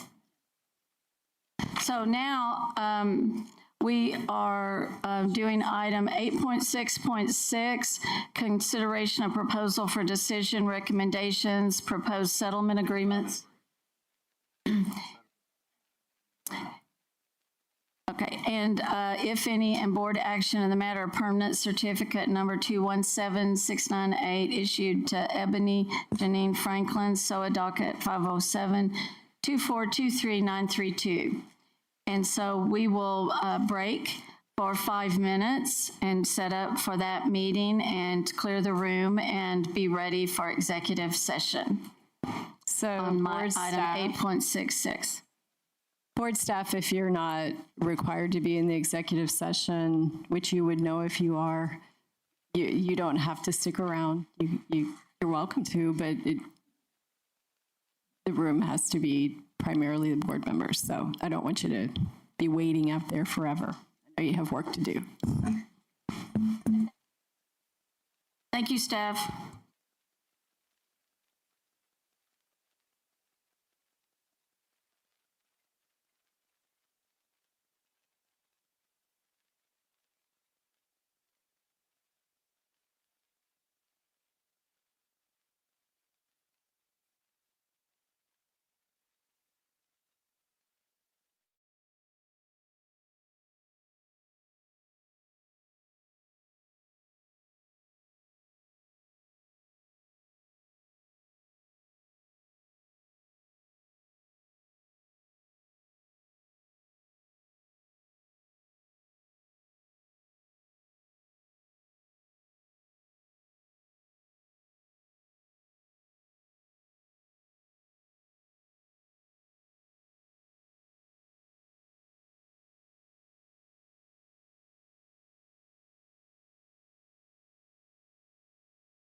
it's okay with you guys, we won't do a break. We'll just go ahead and do this and we'll be done.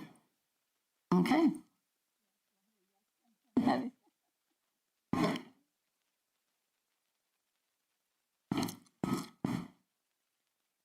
Okay, at this time, 3:10, we are back in open meeting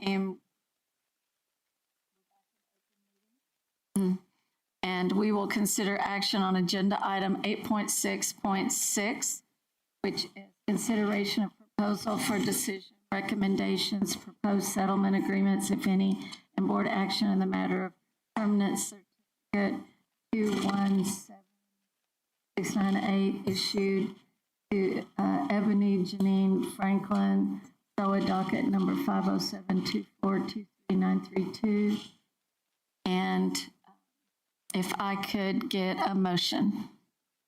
Madam President, this is Ken Johnson. I move to adopt all of the proposed findings of fact and conclusions of law in the PFD and sanction the respondent's license with remedial education as set out in the attached proposed order. Did I have a second? Madam President, this is Mary Grace Landrum, and I second. Thank you. So we have a motion and a second. If there's no further discussion, then please vote.